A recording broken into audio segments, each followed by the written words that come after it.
incredible, and it's led by this amazing trifecta in the middle. Chad Warner, Isaac Heaney, Errol Gordon, first, fourth and fifth for score involvements, surrounded by Petrarca and Bontempelli. It's such an elite group. They're so damaging around the ground. That's arguably where we won and lost tonight. And not just for their club as well. When you go Isaac Heaney, Warner, Goulden, Papley, these all guys are in the top, well, certainly the first three are top 5 score involvements in the AFL. Then you go James Rowbottom, he's number 2 in the league for tackles. Brodie Grundy's number 20. And then the contested, Brodie Grundy's number 10, Isaac Heaney's number 13 in the league, and Sydney per game are number 1 in the competition for 15 goals average. So they are a quality team. We know that they are an enormously defensive team. We saw Don Pike go up there a couple of years ago and just transform their attacking ability, so they become a really good attacking team as well as defensive. A bit of a blip last year, but gee, the talent that they just have in this team is enormous. And Crossy touched on it too. Round 19, got to go back 4 years, and there are, Brad Crouch, Josh Jenkins, Bryce Gibbs, David McKay, Tom Lynch, Riley Knight, Daniel these players in there that are long gone out of this Adelaide team. They need to turn it around. They've had a couple of close, and they've just missed out, we know, last year, just in that final game where it was a controversial decision made. But I think for Sydney, for me, even though it's at home, Adelaide have got their backs up against it. I can't see Adelaide winning tonight against Sydney. Let's check in at ground level. Liz Walsh, what's it down there in the cold and chilly conditions in Adelaide? Thanks, Aaron. And hello, you've absolutely called that correctly. It is chilly this evening, where morning showers have cleared to actually a pretty decent night at ground level. But watch out for a slippery ball, because there's already a fair bit of dew on this grass. But yes, let's repeat, it's chilly. Currently it's 10 degrees. Meanwhile, the crowd's continuing to build. I have to say there's quite a few red and white scarves dotted around the place as well. Meanwhile, the Swans have won the toss. They'll be kicking to the cathedral or northern end of the ground. I'll quickly look to the benches for you. And for the Crows, Saligo, Schoenberg, Nankervis and Dowling are on the bench, while for Sydney, McLean, Wicks, Campbell and Lloyd. Bondi, quick tip? Sydney just a bit too good, I think. Jamo? Yeah, I think Sydney will be too good, but I've got to say it's awesome to have Nick Murray back in the team after coming back from his knee. Tremendous. All the best to him. It's been 338 days since he injured it, so massive return. Isaac Rankin back in the side as well. Sydney unchanged. The toughest task in football right now is rolling the Swans. Can the Crows do it with their backs against the wall? Here's Neil Cross. Crows need something special. The Swans, will they march on? Brodie Grundy to go against Strawn, and Grundy gets the first ball down to Heaney. Just a flick hand pass over his head. He finds Papley. Back to Goulden. First possession of the game for Goulden. Sends it long. Inside forward 50. Free kick. Sydney off the ball. And it'll come to Hayward. Yeah, it was Goulden, we know just how quick Sydney are with their hands around the middle of the ground. 3 or 4 touches, kick forward. Nick Murray with him. I think it was almost tunnelling, or certainly pushed him in the back. So Will Hayward, extremely dangerous. 23 goals for the year. Talk was that Adelaide was into Hayward through his management to try and secure him for next year. He's re-signed with the Swans. Of course, originally an Adelaide boy. In he comes from 50, kicks to the line, and it was away to the left in any case. So it's 3 for the minors score, first of the night. That clearly was a point. Similar situation we know last year. Last time these two clubs met, Adelaide through Hinge plays on quickly. Huge launch in the air there. Trying to mark it rising above the pack was Hayward, and just couldn't quite reel it in. But gee, it would have been a spectacle if he managed to grab that one. Soaring into the Adelaide sky. Over the back of the pack, and out for a boundary throw, in it goes. Toss back in. Grundy entangled with Strawn. Neither get a clean tap, and the Swans ruckman dives in to do his own crumbing. Hands it out to Heaney, who hacks it high up towards the 50 for Sydney. Hamill courageous underneath it, but then pulled out at the last minute. Ball hits the deck. Jones tries to gather, as does Laird. Neither can rip it out. McInerney head over the footy for the Swans. He's wrapped up by a couple. Finally wrenched away by Dawson. Laird caught in a tackle from Goulden. And we'll get a ball up in front of the Wanganeen stands. So the Swans by a point early here at the Adelaide Oval to wrap up your Saturday trifecta of footy on ABC Sport. Ball comes off the ruck contest, and Rowbottom gets it and then tries to hook it around under pressure close to the boundary line, and ball goes into the crowd, so it'll be a free kick for out on the full. Adelaide will get the relieving kick. It'll come back to Rankin, who's coming back from a hamstring injury. So Rankin in the scoreboard pocket. Finally the ball's retrieved. He looks around, considers the options. They're shut off inside, so he's forced to go down the line on the eastern side. At the front, Dawson ran under the ball, the former Swan. Ball goes over the back and over the line on the eastern side of the ground. What do you think of Strawny, Jammer? Since he's come in, he's done all right, but he's going to have his hands full tonight with Grundy. Yeah, I know. He got monstered a little bit last week too, and just hit-outs to advantage. We know how good Grundy is. Great to have a pair of premiership teammates in the box as it's tossed back in. Papley gets the clearance for Sydney up to right half forward. Launching was Warner, 2 against 1, and he still brought it to ground. Grundy was there, handed it to Rowbottom, and now out back to Goulden. Flares it inside 50. Players converge, drops a little shallow of the pack. Heaney's running by, trying to pounce, didn't land in his lap. Picked up by Hinge, looks to clear. Ball dropped short for Jones, who fell into it, wrapped up by Goulden. Gee, sometimes that can be paid holding the ball, but he's got away with one there. Ball up, right half forward for the Swans. Only 3 minutes in, Aaron 2, 13 disposals to 4, all Sydney's way in their forward half. Quick reset, Grundy won it down, but busting through was Laird, who hacks it out of dodge towards the outer wing. Free kick for a high. Keys caught by Cunningham. So free kick to one of the vice-captains of the Adelaide Footy Club. Benny Keys at the defensive edge of the square will head towards the Max Bashir stand. Frozen moment in time just for a while there as Keys considered options. None were available. Now it's gone to Laird near the boundary line on centre wing. Gone slightly backwards towards Rankin. Wants to go. Now he does. Just drops it in short. Pulls the kick to Michael Annie. He's on the logo on centre wing.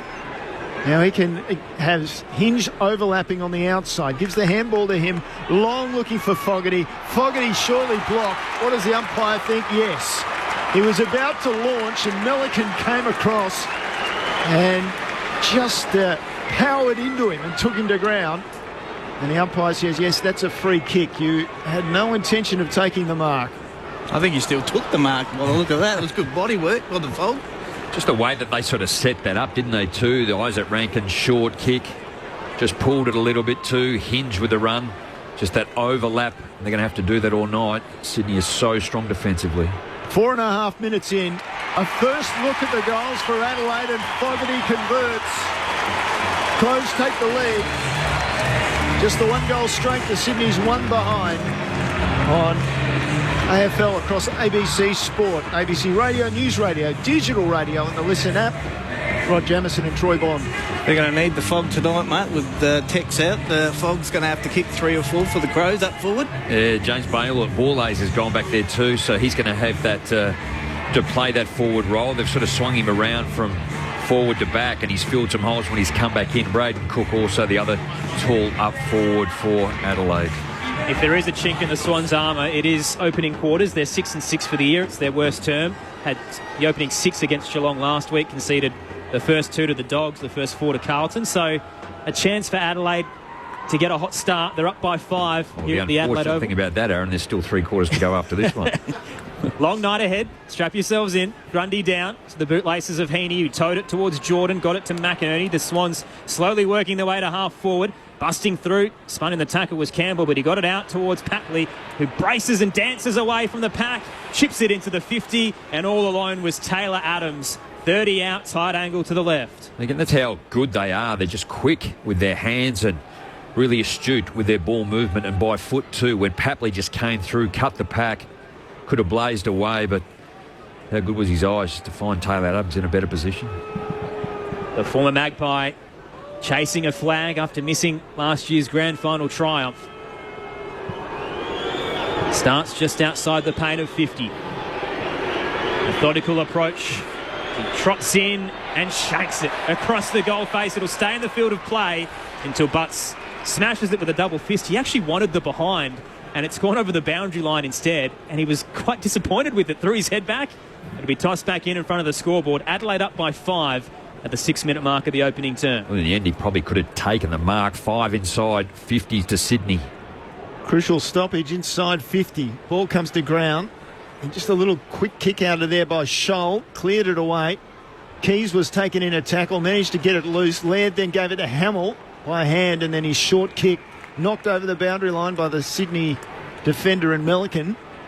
And so Adelaide get outside their defensive 50 out on the eastern side of the ground. We'll get a throw in.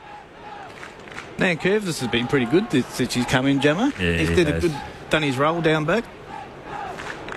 Grundy with a knockdown. Keys came through on the burst. Quickly onto the boot, down to half forward. Borlase didn't read it first. McCartan did well, picked it up. Borlase comes at him, gets a hand pass forward. Cunningham, though, took it low down. Now he's over the ball. Umpire circling. Ball spurts out. Comes to Chase Jones. Off the left foot, rolling inside 50. Rolling. And then pulled back. And off his non-preferred foot, Campbell clears the ball away high out to the eastern side of the ground. Middle of the pack, pulled down by Rochelle. Boy, Adelaide could do with a goal, always. But Josh Rochelle in particular could do with something special here. Good contested mark then too. A couple of Sydney players didn't read it all that well. The smaller of all the three players, and Josh Rochelle taking an overhead and probably an easy mark. So much expectation for this player. Taken with pick 6 in the 21 draft. He's kicked 16 goals this season. Game number 48 comes in and just makes it over the pack for the goal. Great start now for Adelaide. 2 goals on the board. Rochelle with his first. Adelaide 2 straight 12. Sydney just the one behind. They've gone through 8 minutes in the opening term. Well, there has been. I guess he's been much maligned in the last few weeks, hasn't he, Josh Rochelle? When he's good, and when he's bad, his head's down, he's pointing his finger, he's blaming others, but he's got some talent. That's why he was taken so high. He just needs to be a little more consistent, but it is coming. Desperate for some more midfield minutes. It hasn't really seen them the past fortnight. So we had 14 centre bounces round 11 and then just 4 since then, but he's still striking the scoreboard.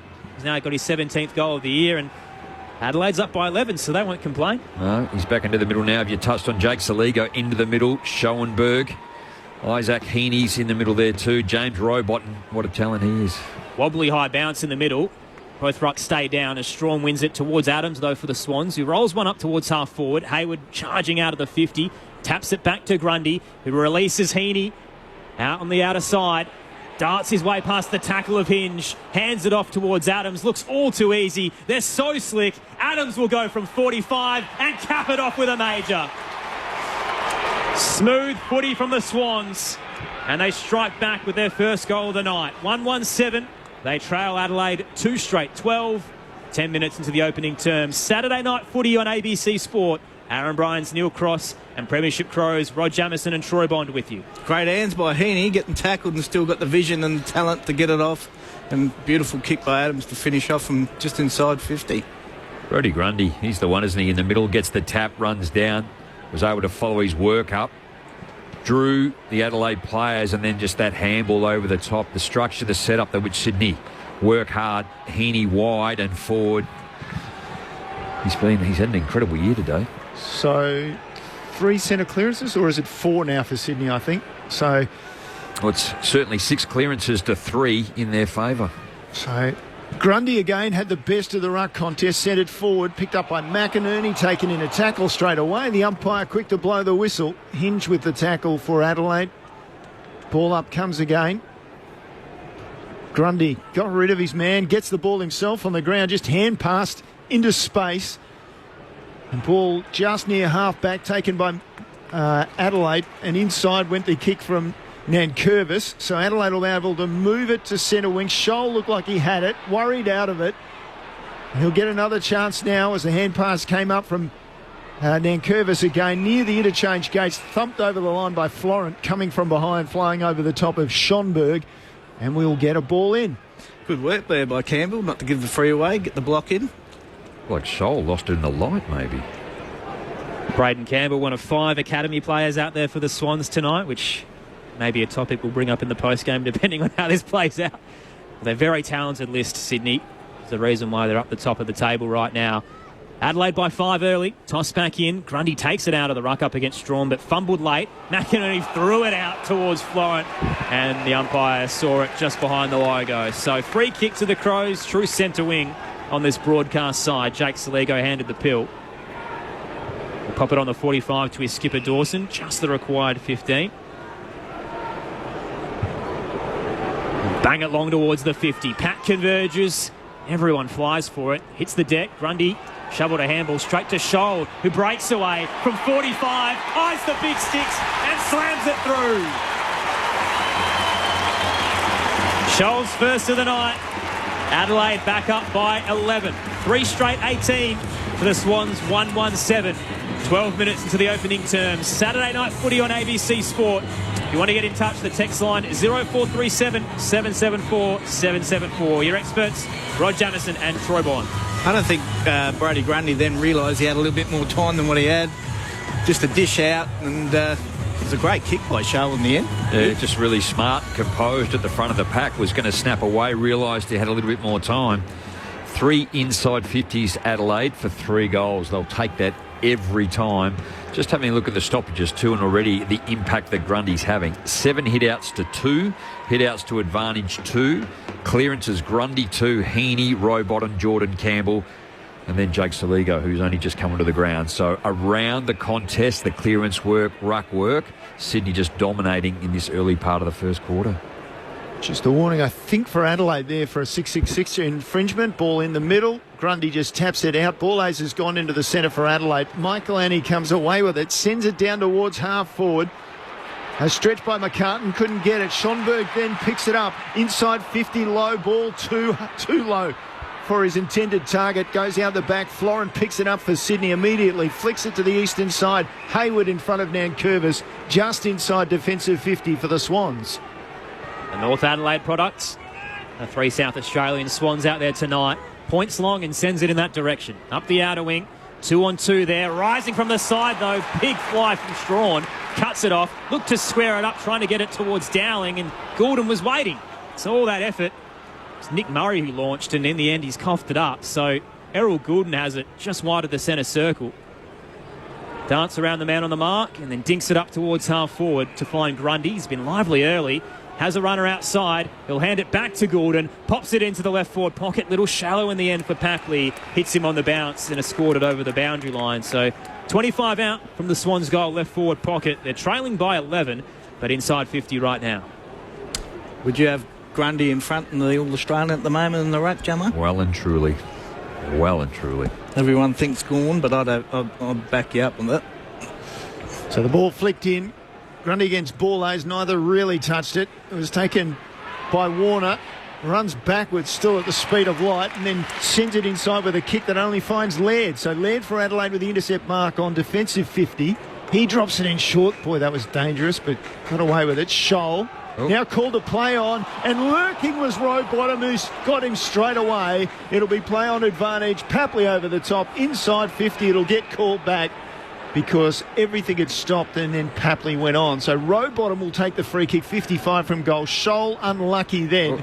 Now got the hands up on the mark, managed to knock the ball, interfered with it, gets the ball now and hands it off to Michael Annie, and Michael Annie, good kick, found Fogarty outside defensive 50. He's going to have to hold up. Nobody available down the line. Fogarty, of course, pretty much one man out forward line for Adelaide. Barely any leads for him either, so he bangs it through centre wing. It falls between a couple of bodies, and Sydney was waiting there. Florent to McInerney, squares it up, finds Papley wide of the centre circle. Called to play on. He'll hook it around up towards Wicks. Went straight up the corridor into the 50 for Sydney, to the top of the goal square. Quick was way too heavy. McDonald lost it, went underneath it. Butts took the intercept mark, top of the defensive goal square. Like McDonald just ran himself under the football then, just trying to defend and push his opponent away. Crows by 11. Butts' kick up to right half back, cut off by Amati, front of the pack. Tapped it straight to Shoal though, who hands it to Fogarty. And now Schomburg heads up towards right half forward. Empty attacking 50 if they can win out here. Dawson one-on-one with McCartan. Hits the deck, and charging by Rankin had too much pace and knocked it over the boundary line.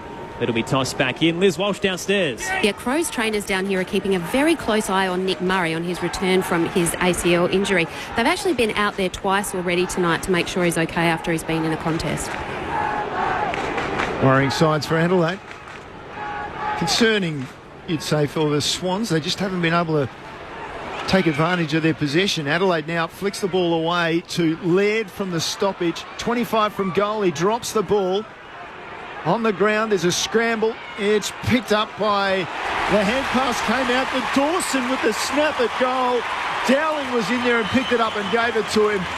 And Adelaide get another one. So they've got 4 on the board. Sligo slicking the clearance, beautiful handball.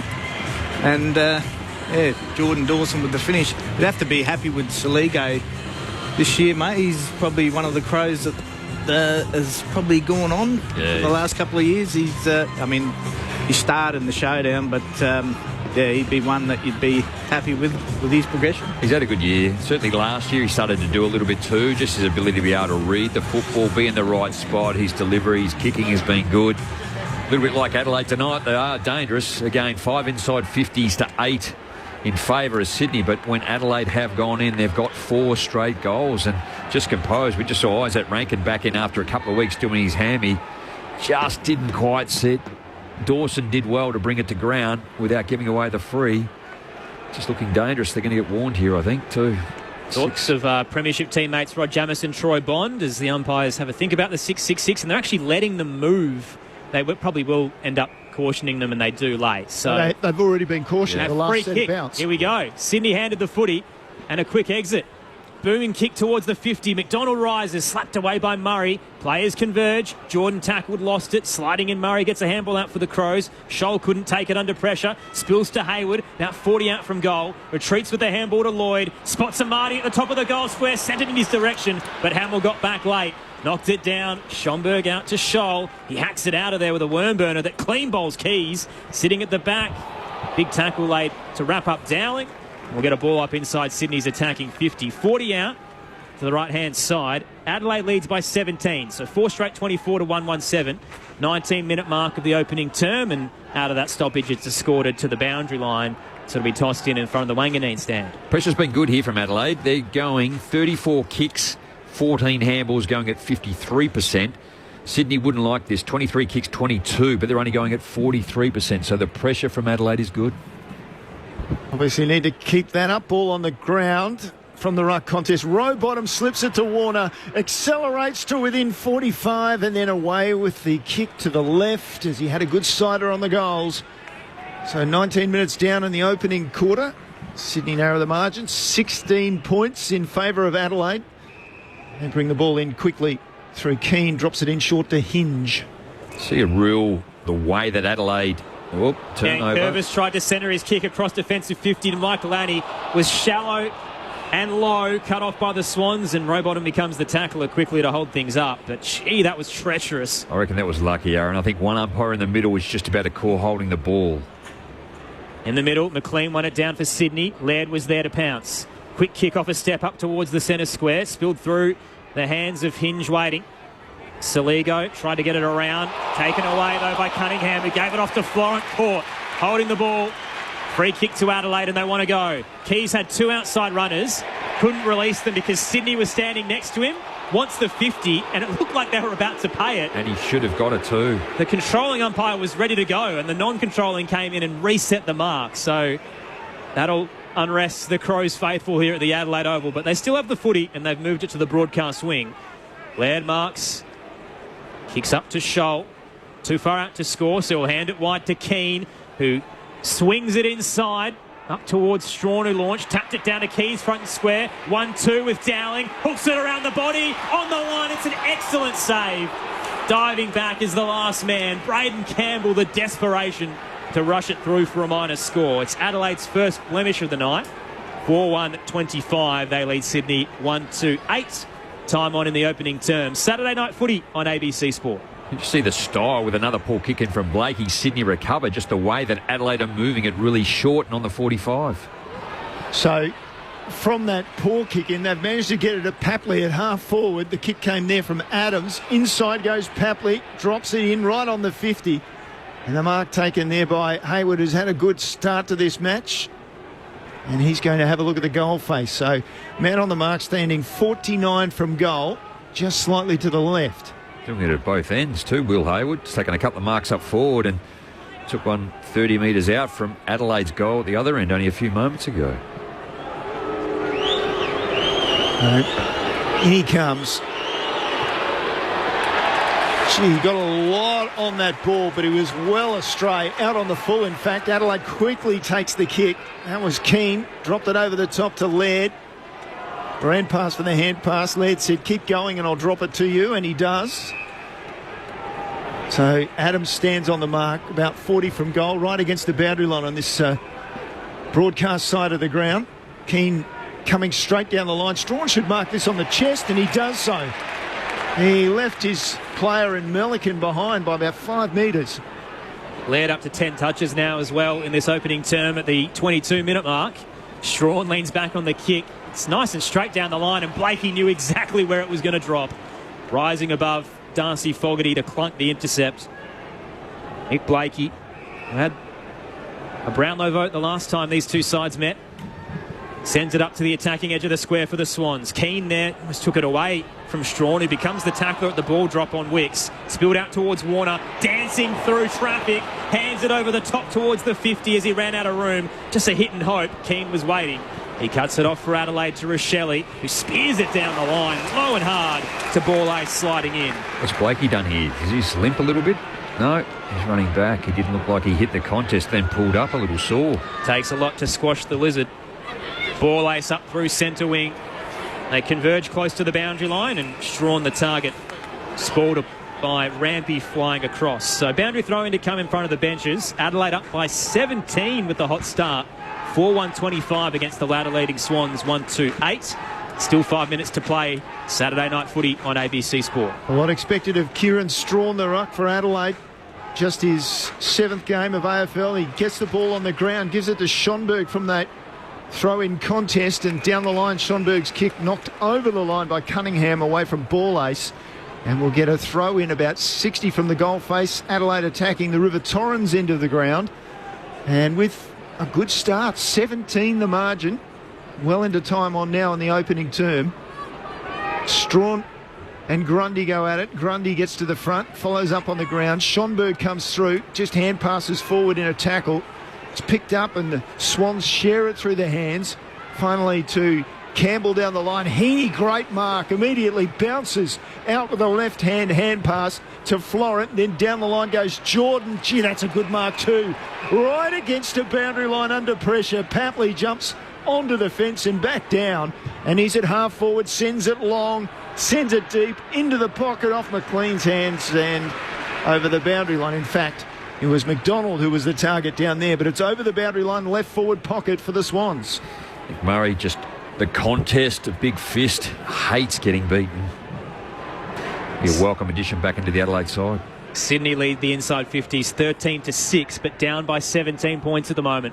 Tossed in, Grundy, overhead tap, straight towards Adams. Tried to get a handball, it was cut off by Schonberg.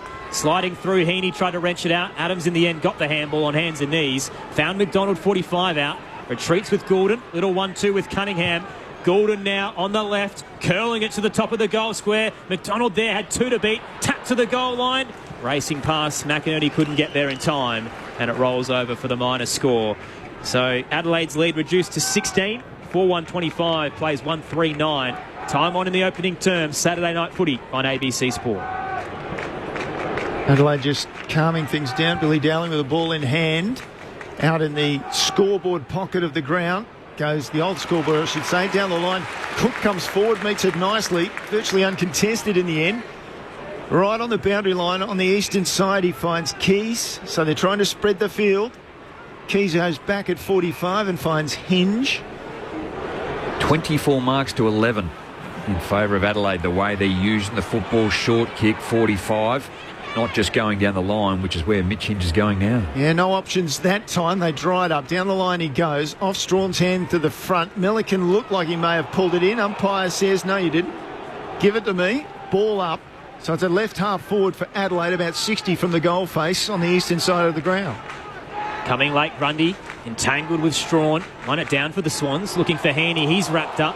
Rankin lays the tackle, spins into the deck. Umpire waits, holding the ball. Not a lot of time for Isaac Heaney to do much with it. He's been pinged, and Rankin races away while Heaney stays down. Thought about going for goal and handed it off.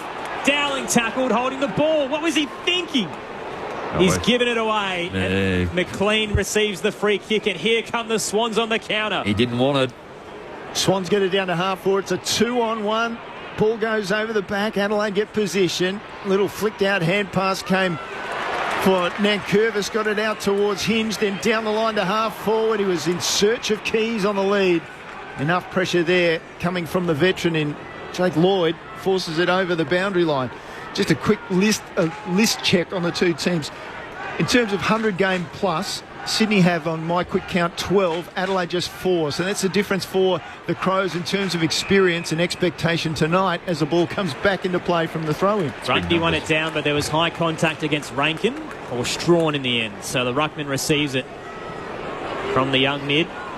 Not sure what to do. He's looking absolutely everywhere, is Big Strawn. And in the end, he'll load up with a booming kick towards the goal square. Rising ball ace. Cleared the pack and rolls through for a minor score.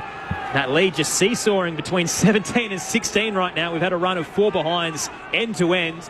Adelaide currently up by 17 once again. 4-2-26 to the Swans 1-3-9 as we close in on quarter time on ABC Sport.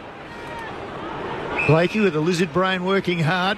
Managed to go straight into the corridor. They've got it to Heaney at half back into the square. He goes inside the square. Jordan got his own crumb. Hand passed it back to Heaney, who went wide with a bullet pass. McInerney in low, taking the chest mark. Just slightly ahead of centre wing. Called to play on now. Didn't expect that. Dropped it in short. And he manages to find Jordan there. So the former Demon has it. And he just slows things up. Back at 45. Blakey, switch of play onto this broadcast side. Long and high. Rampy has it. So Rampy straight down the line with his kick. Darts it forward. It's over the back. And Dawson slides in on it. Umpire says play on. And it's caught under players. We'll get a ball up. Left half forward for the Swans. Weren't able to penetrate the 50. Adelaide's press has been really good in defence. They're keeping it tight. Sydney are really struggling to penetrate. Premiership Crow, Troy Bond watching on as it's thrown up in the air. Grundy takes it out of the ruck, tried to hand it to Heaney. Whistle from the non-controlling umpire for a hold. Will go Adelaide's way. It looked like they were about to have a shot there from the tight angle, but the Swans pinged, and Adelaide will get it out of defensive 50. Up by 17 at the moment as Scholl leans back on the kick. Off balance a little bit and has given it away. Melican charges in front of Schomburg, who remains stagnant in front of the benches. Takes the intercept mark. Melican inside 50. Amati couldn't clunk it. Front square though. Papley pounces. Hands it over the top looking for Goulden, but just missed him. Rankin there. Just missed his boot under pressure. And rolls over the boundary line. It'll be tossed back in left half forward. Bit of Troy Bond there, just sharking the pack. Tom Papley. He's looking pretty good, isn't he, Papley? He's very slick around the game. His timing and his ability to be able to get to front and centre at the drop. Fresh off 4 goals last week as well. Tom Papley tapped back in. Grundy down towards Gordon. Sends it inside 50. McDonald on the charge again. Sandwiched by a couple of Crows. Couldn't take the mark.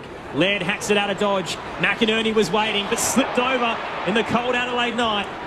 Released a handball off the deck towards Lloyd. They've made amends, the Swans. Jordan now hooks it towards the top of the goal square. Amati crashes the pack. Papley again running by. Hands it to the Chad. And Warner cashes in. The Swans' second of the night, and it's on after as well. Chad Warner charged into Will Hamilton to let him know about it. Bit of push and shove, and there's some feeling in this Saturday night fixture. The margin back down to 11.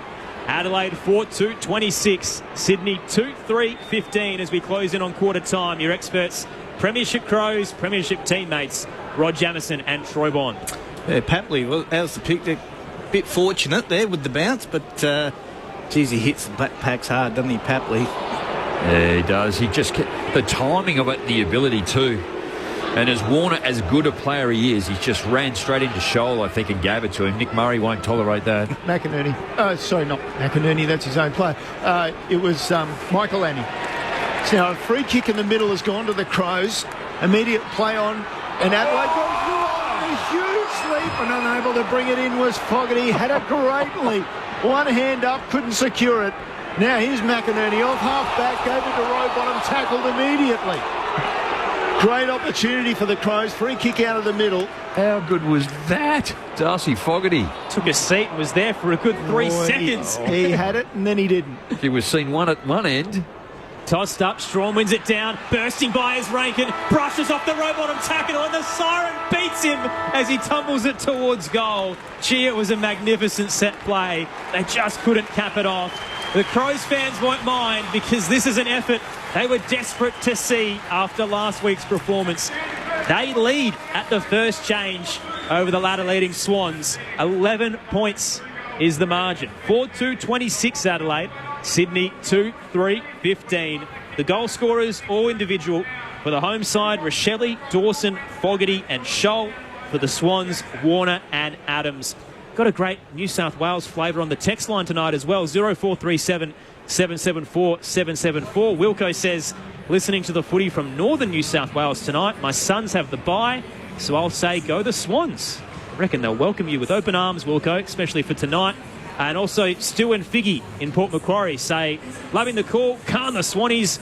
Looking forward to a great game. And Fran from Melbourne, eager to listen to all your comments around the Crows and the suggestions from their supporters that have been pretty brutal. We touched on it a little bit in our pre-game, but a lot of our listeners weren't with us, so we will recap that a bit at half-time, I reckon, in terms of the state of the Adelaide Crows and the talk around town. But there's plenty to play for right now between Adelaide and Sydney. Close contest and the home side up by 11 at the first change. Wherever you're listening, on ABC Radio, News Radio, Sport Digital or the ABC Listen app, this is Saturday Night Footy on ABC Sport. G'day, Patrick Stack here from ABC Sport Daily. If you love sport... The 400's been Australia's baby for a long time. Perkins, Hackett, Thorpe, you name it. And great conversation. He considers himself a weapon. He says he considers himself the high jump king. Then you would love ABC Sport Daily. I think the USA would have been just fine taking the 11 best players and then throwing on Caitlin Clark as a nod to marketers. ABC Sport Daily. Get it on the ABC Listen app. This is ABC Sports coverage of the 2024 AFL season. Every match on the ABC Listen app. Look for the AFL button. The toughest task in football right now is rolling the Swans. Can the Crows do it with their backs against the wall? Long looking for Fogarty. Fogarty surely blocked. What does the umpire think? Yes. I think he still took the mark. Well, look at that. It was good body work on the fault. 4.5 minutes in. A first look at the goals for Adelaide and Fogarty converts. Crows take the lead. And off his non-preferred foot, Campbell clears the ball away high out to the eastern side of the ground. Middle of the pack, pulled down by Rochelle. Game number 48 comes in and just makes it over the pack for the goal. Great start now for Adelaide. Taps it back to Grundy, who releases Heaney out on the outer side. Darts his way past the tackle of Hinge. Hands it off towards Adams. Looks all too easy. They're so slick. Adams will go from 45 and cap it off with a major. Smooth footy from the Swans. And they strike back with their first goal of the night. Everyone flies for it. Hits the deck. Grundy, shovel to handle, straight to Scholl, who breaks away from 45, eyes the big sticks and slams it through. Scholl's first of the night. Jordan now hooks it towards the top of the goal square. Amani crashes the pack. Patley again running by. Hands it to the Chad. And Warner cashes in. The 2024 AFL Premiership season. On your radio. ABC Sport Digital. And on the ABC Listen app. Adelaide has certainly responded after a week of heavy scrutiny, but the Swans do struggle in opening terms. They're now 6-7 for the year in them. It's their worst quarter. Down by 11 points at the first change, but we'll expect a bounce back at some point. They were down by 6 goals against Geelong last week and managed to cap it off with a 30-point win. So still plenty to play for. A lot of action coming your way. Saturday night footy on ABC Sport. Live from the Adelaide Oval. It's a cool and brisk night in Adelaide, but plenty have turned up for this Saturday night fixture. Earlier today, the Dogs defeated Fremantle by 67 points. Marcus Bontempelli had 30 touches and 3 goals. And the Hawks spoiled the Tigers. 300 party for Dusty. 48-point victors there at the MCG. So they've won 6 of their last 7 games, the Hawks. An absolute roll right now, and you could arguably say 7 of 7 if you include that Port Adelaide game as well, because that was a magnificent performance from them. I actually yelled in the kitchen when that happened. I was going, I can't believe it. We couldn't either. I'd written them off with 2 minutes to go. It just didn't look like it was happening. So what, 2 goals in 50 seconds, I think it was. Insane. That's the voice of Rod Jamieson, by the way. Premiership Crow alongside his teammate, Troy Bond. Your experts tonight, Aaron Bryans, Neil Cross calling the action, and Liz Walsh downstairs. Jamo, Troy, what'd you make of that opening term? Yeah, well, Adelaide need to get off to a good start, and they did. And although Brodie Grundy was really dominant in the ruck, I think Adelaide's midfield held their own, and I think Adelaide basically scored every time they entered into the forward 50. So they started really well, Jamo, and they've really, I suppose, stopped the Swans from scoring freely, if you'd say that. Yeah, well, it was all Sydney, wasn't it, in that first part? When they just got it into their forward 50, it ended up being 16-9 inside 50s in favour of Sydney. 2-goal-3 out of the 16 entries. 9 entries to Adelaide, 4-goal-2. It was Taylor Adams that got there first, Chad Warner, but certainly the players of Tom Papley just really lively. Sydney's ability to win the football, use it quick, sharp by hand and by foot. But conversely, Adelaide worked their way back into the game, and when they did go forward, they always looked dangerous. The back half, we spoke, clearly going to go short a lot of the time. They're going to go into the middle, the short 45 or the short kick, and just try and negate the control in the back half that Sydney allowed them to be able to get up and defend and set, then run and rebound from the back half too. One thing I did notice is that McElhaney gone into the midfield. I think he has. Had a fair few centre bounces a couple of weeks ago and hadn't seen any since, but... He did spend some time in that opening quarter. Yeah, I thought he'd come off the half-back line when I called him at one stage, and I thought, no, he's not that quick. Fresh off a career-high 25 touches as well, so he's certainly shining in this past month of footy, and why not throw him into that midfield mix? Well, it looks like Rory Laird's gone back, as has Nan Curvis. We know he starts there. Will Hamill, which has then allowed... Max to go into the middle. We know last year, and every time he gets hold of the football, it's skill at highest quality, so he can build his aerobic ability, which they believe he is. He's standing James Robot now, so he's got a job ahead of him. Adelaide by 11, second quarter underway. Grundy wins it down to Robottom, then Warner. Quick exit with a wobbling kick, long and hard into the 50. Waiting back was Keane, didn't quite drop for him, and then wrapped up by Amadi. Ball up to come, 35 outside angle to the right. And this is the tough task now for the Crows. They've had the hot start. Can they back it up against the relentless Swans? Grundy again wins it down, only found Saligo. Hacks it out of dodge towards the broadcast wing. Blakey used the body on Keys, but couldn't quite reel in the mark. And Keys hacks it out of there, rolling towards left half forward for Adelaide. Melican opposed to Fogarty, who just gets rid of Melican. Hand passes it wide for Murphy on his left foot inside 50. Was good with a kick. Borlase with the mark. About 25 around from the goal face. Fairly tight angle. But, gee, that was good by Fogarty, standing up and just bullying Melican away from the ball. Just went to ground, didn't he, too, and wasn't clean. Fogarty was able to get the footy out. And Lockie Murphy's really smart kick, and even into James Borlase, he had options. He just said, no, go back and have a shot. A one-time defender playing up forward for Adelaide. Starts it right, stays right, across the goal face, and last hand on the ball was McCartan to knock it through for the minor score for Adelaide. Extends the lead to a clear 2 goals, so 12 points the margin early in this second term. One of the things that John Longmire wouldn't be happy with, it's almost 1-for-1 handball to kick Sydney. They're not covering the ground. Long exit from Lloyd to the outer wing. Found Heaney amongst a flurry of players, just sitting in the hole. Turned, speared it up towards the attacking edge and just hit the boots of Papley. Too low for him. Bursting by was Hamill. Little 1-2 with Laird. Didn't quite get it back to him though. Too short. Cut off by Robottom. Sydney now through Goulden. Lost it in the Dawson tackle.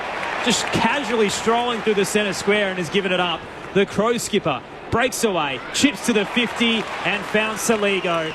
All alone, 45 out. He wants to give it away and shares it up towards Rankin. A hard, low, just 15-metre kick. I'm not even sure if it is because the man on the mark's about 35 out and Saligo was inside the arc, but they've given it to him. It's Tom Papley. I think if he had his time again, we just spoke about Sydney handballing, kicking 1-for-1. They have 2 kicks out of defence, just too hard. Papley tried to hit it at 110 kilometres an hour. Then Hamill was able to clean up. So a couple of uncharacteristic errors in the first term from the returning Rankin. This would be a good confidence booster as he leans back from 30 and drives it home. Great tackle that started it from the captain in the middle and straight onto his left. He's dynamic with that left, good vision. So Adelaide 3 goals clear now. 5-3-33 to the Swans, 2-3-15. 3 minutes into the second term. Saturday night footy on ABC Sport. Oh, it just sort of almost takes one of your worst performances, or not necessarily as bad as it was. The result was bad, but they were all over Richmond and couldn't finish. Hawthorn the week before. Hawthorn are probably the form side of the competition right at this very moment, but just the way Adelaide are playing, you wouldn't have thought they were sitting 15th on the ladder, and and are copping it like they are. Saturday night football at the Adelaide Oval. It's only early though, Crossy. It is. Might remind you that Sydney has lost only 4 second half quarters this season. They've been very dominant come the second half. In the middle, they dominate this one. Warner's away. It'll be play on advantage. There was a free kick there. They allowed Warner to go crashing through centre half forward. Long with the kick. Keane again stands up at the back and outmarks Amadi. Right in the back pocket. Goes out to the eastern side. Strawn will take a chest mark again. Just got away from his opponent that time in Grundy. And he just flares wide with a short kick. Adelaide happy to try and retain possession. It's in the hands of Rankin. Rankin just drops it a little bit high. McCartan came late, thumped it over the line away from the smaller man, Murphy, who gets up and said, yeah, that hurt. I think you'll owe him one at the pub later in the week. I reckon that kick just put Murphy in all sorts of trouble. McCartan cashed in and cleaned him up in the air. He's popped back up, though. The young small forward for the Crows. Tossed back in. Grundy wins it down in the path of Heaney, who volleys it out of the air, almost Karate Kid style. Grabbed it, kicked it up towards left half forward, and Hinge is there to escort it over in front of the Rashudo stand. So Adelaide by 18 points rather at the 5-minute mark of the second term. He'd have to be close to leading the Brownlow medal, I would have thought, Isaac Rankin. Comfortably. Isaac Heaney. He's leading the coaches' votes clearly ahead of Nick Dacos. Yeah. So if that's any indication, certainly on the path towards a Brownlow medal. Grundy wins it down looking for Papley. Missed his boot under the pressure of Jones. They've paid it as a tackle and holding the ball. Didn't quite have the arms around him, but enough. Jones, though, dangerous as he popped it about 5 metres wide to Hamill. Hayward was there lurking, but they've done well to compose themselves under pressure. Saligo takes the mark, defensive edge of the square, and releases Michaelani, riding shotgun through centre wing. Sends it inside 50. Dawson tried to have a sit. Not usually his forte, and couldn't quite read the drop. Cut off by McInerney in defensive 50 for the Swans, and he'll exit to centre half back, finding Heaney. He thought about the option across the ground. He's still thinking about it. Good defensive setup by Adelaide. He'll be called to play on now, and he's forced to go wide to the eastern side. And Melican's out there. So he's at half back. Oh, he wants to go down the line and slipped as he thought about going inside. Now he goes and retreats with his kick to Cunningham. So Cunningham out on the eastern side, goes straight across the back end of the square. Hand pass came out from McCartan to Michael. Put him under pressure, and then down the line was the kick from McCartan that found Wicks. So he's at right half forward. And Wicks thinks about going inside as well before goes along with the kick. Amadi, centre of the pack, took it clean. 25 out, no body on him from Adelaide, and he was able to stretch up and take the mark straight out in front. Great pack mark in the middle of Adelaide's two tall defenders there. It was a great mark. Still 195 centimetres of him, gets his arms straight up in the air. Jordan Butts just didn't read it well enough. Amadi did in the end. Wicks's kick, I thought it was just going to be to a congested area, but got the right result. 22-12 coming into this match. Amadi from straight out in front hooks it considerably, but just inside the big post, which was the aim after all. And 7 minutes into the second term, Sydney pulls one back. 3-3-21. Adelaide 5-3-33 on ABC Sport. Butts has done a great job on him so far, Marty. I think that would be his first grab, wouldn't it? Inside 50. Yeah. He's been a good player. This is his 41st game, 53 career goals, and he's kicked 22 this year. So what he's doing in the return that he's providing up there. If you ignore round 0, he's had a goal every game since round 1. So it's a really impressive campaign he's putting together in the absence of Buddy Franklin this year. So a career high 23 goals this season. And if you were from another planet when you said ignore round 0. Well, we look back on it and just go from round 1. It looks like just a normal year, right? So he's done very well. Round 0. Adelaide by 12. In the middle, tapped down by Grundy. Charging through, head over the footy. Heaney couldn't quite gather under pressure. Michaelani could. Hands it off to Dawson. Off balance, just skies it towards the 50 for Adelaide, and it lands in the lap of Saligo. He had Blakey all over him. Height mismatch. Big, strong defender as well, and he's beaten him from 55 to the goal line. Ball ace juggles, couldn't take it. Front and square was Murphy. Could have had a kick for goal. Handed it to Rochelle, who's dumped head first into the turf, and a ball up to come. Left forward pocket, 5 out. Was that robot again? Jeez, he's a tackling machine, isn't he? He's a machine. Yeah, more than that, he hurt you. So, Grundy with a knockdown, and Florent took it, and he was taken on a little bit of a merry-go-round there by Schonberg to ground, and the umpire said ball it up again. Did well not to just dump him, didn't he? Grundy almost took it out of the ruck, got it on the ground, tried to shrug off a tackler, slipped it to Jordan, then to Florent, clears the area, and it was intercept mark there taken by Nankervis. Nankervis drops it inside 50, low and hard. Goulden intercepts. He was at the front of the pack. The left footer with a masterful skills goes out wide, finds McDonald on the chest on the eastern side. Calling for the Swans to slow things down here is Logan McDonald, but they're trailing by 2 goals. They have to, Aaron, too, because they've just pressed down so hard, as we know they do defensively. When they get the footy or move it quick out of there, they've just got nothing to go to up forward. Pops it to Hayward, who sends it to the attacking edge of the square. Players converge off hands McLean. Thought about giving it to Wicks. Instead, wobbles a high ball up towards centre-half forward and gives it away. Ball ace. Got some space on Heaney to take the intercept mark. He'll hand it off to Saligo running by. And out for the broadcast swing to Scholl. He lost his footing. I'll have to check in with Liz downstairs because it may be a little dewy down there. Had some rain the past few days. None on this Saturday, but a fair few players slipping over as Scholl from Saligo slipped over, took the mark anyway. Down the line he goes to Fogarty, who was pushed in the contest. Blocked, I think. They'll go to Strawn. So free kick to the ruckman in front of centre wing. He doesn't really have a lot of confidence in his kick, I reckon, so he's gone back to Keane. His delivery was really poor to Murray, and they've got away with it because his handball to Hamill made the defender, or got the defender taken high. Warner slung the arm out and clotheslined him. So a free kick to Adelaide. Out to the 45. Dowling, another poor kick. Wide of Schonberg and straight to Rampy. Has a bit of time to think about his exit, and the Swans through the broadcast wing find Papley. Demonstrating how to do it, the Swans. That was a good kick from Rampy. On the back foot, found Papley. He's called to play on now. Adelaide hasn't reacted. Now they do. And Papley goes high towards half forward, and coming and meeting it almost was McDonald. Now on the ground. Adelaide with Laird feeding it back. Papley just socketed it straight away from Butts, who is stretching down to get the ball. Umpire said that's okay. Throw it in right half forward for the Swans. Liz Walsh on the boundary. Just a possible concern down here for Adelaide. Mitch Hinge seems to be having a bit of a problem with his groin. He was in the hands of physio, so I'm keeping a really close eye on him. Toss back in. Strong got a fist on it. Straight to Goulden, though. Handball looping over the top to Heaney. Hooks it inside 50. He was bowled over after the kick. And a free kick will go the Swans' way. They're not going to pay it downfield, though. They'll bring it back to Isaac Heaney. Close to the boundary line on the paint of 50 on a very tight angle. Yeah, it's pretty soft in the end. But Sydney reset outside their 50. Very congested. Little light hip and shoulder from Rankin, but it was enough after the kick had been delivered.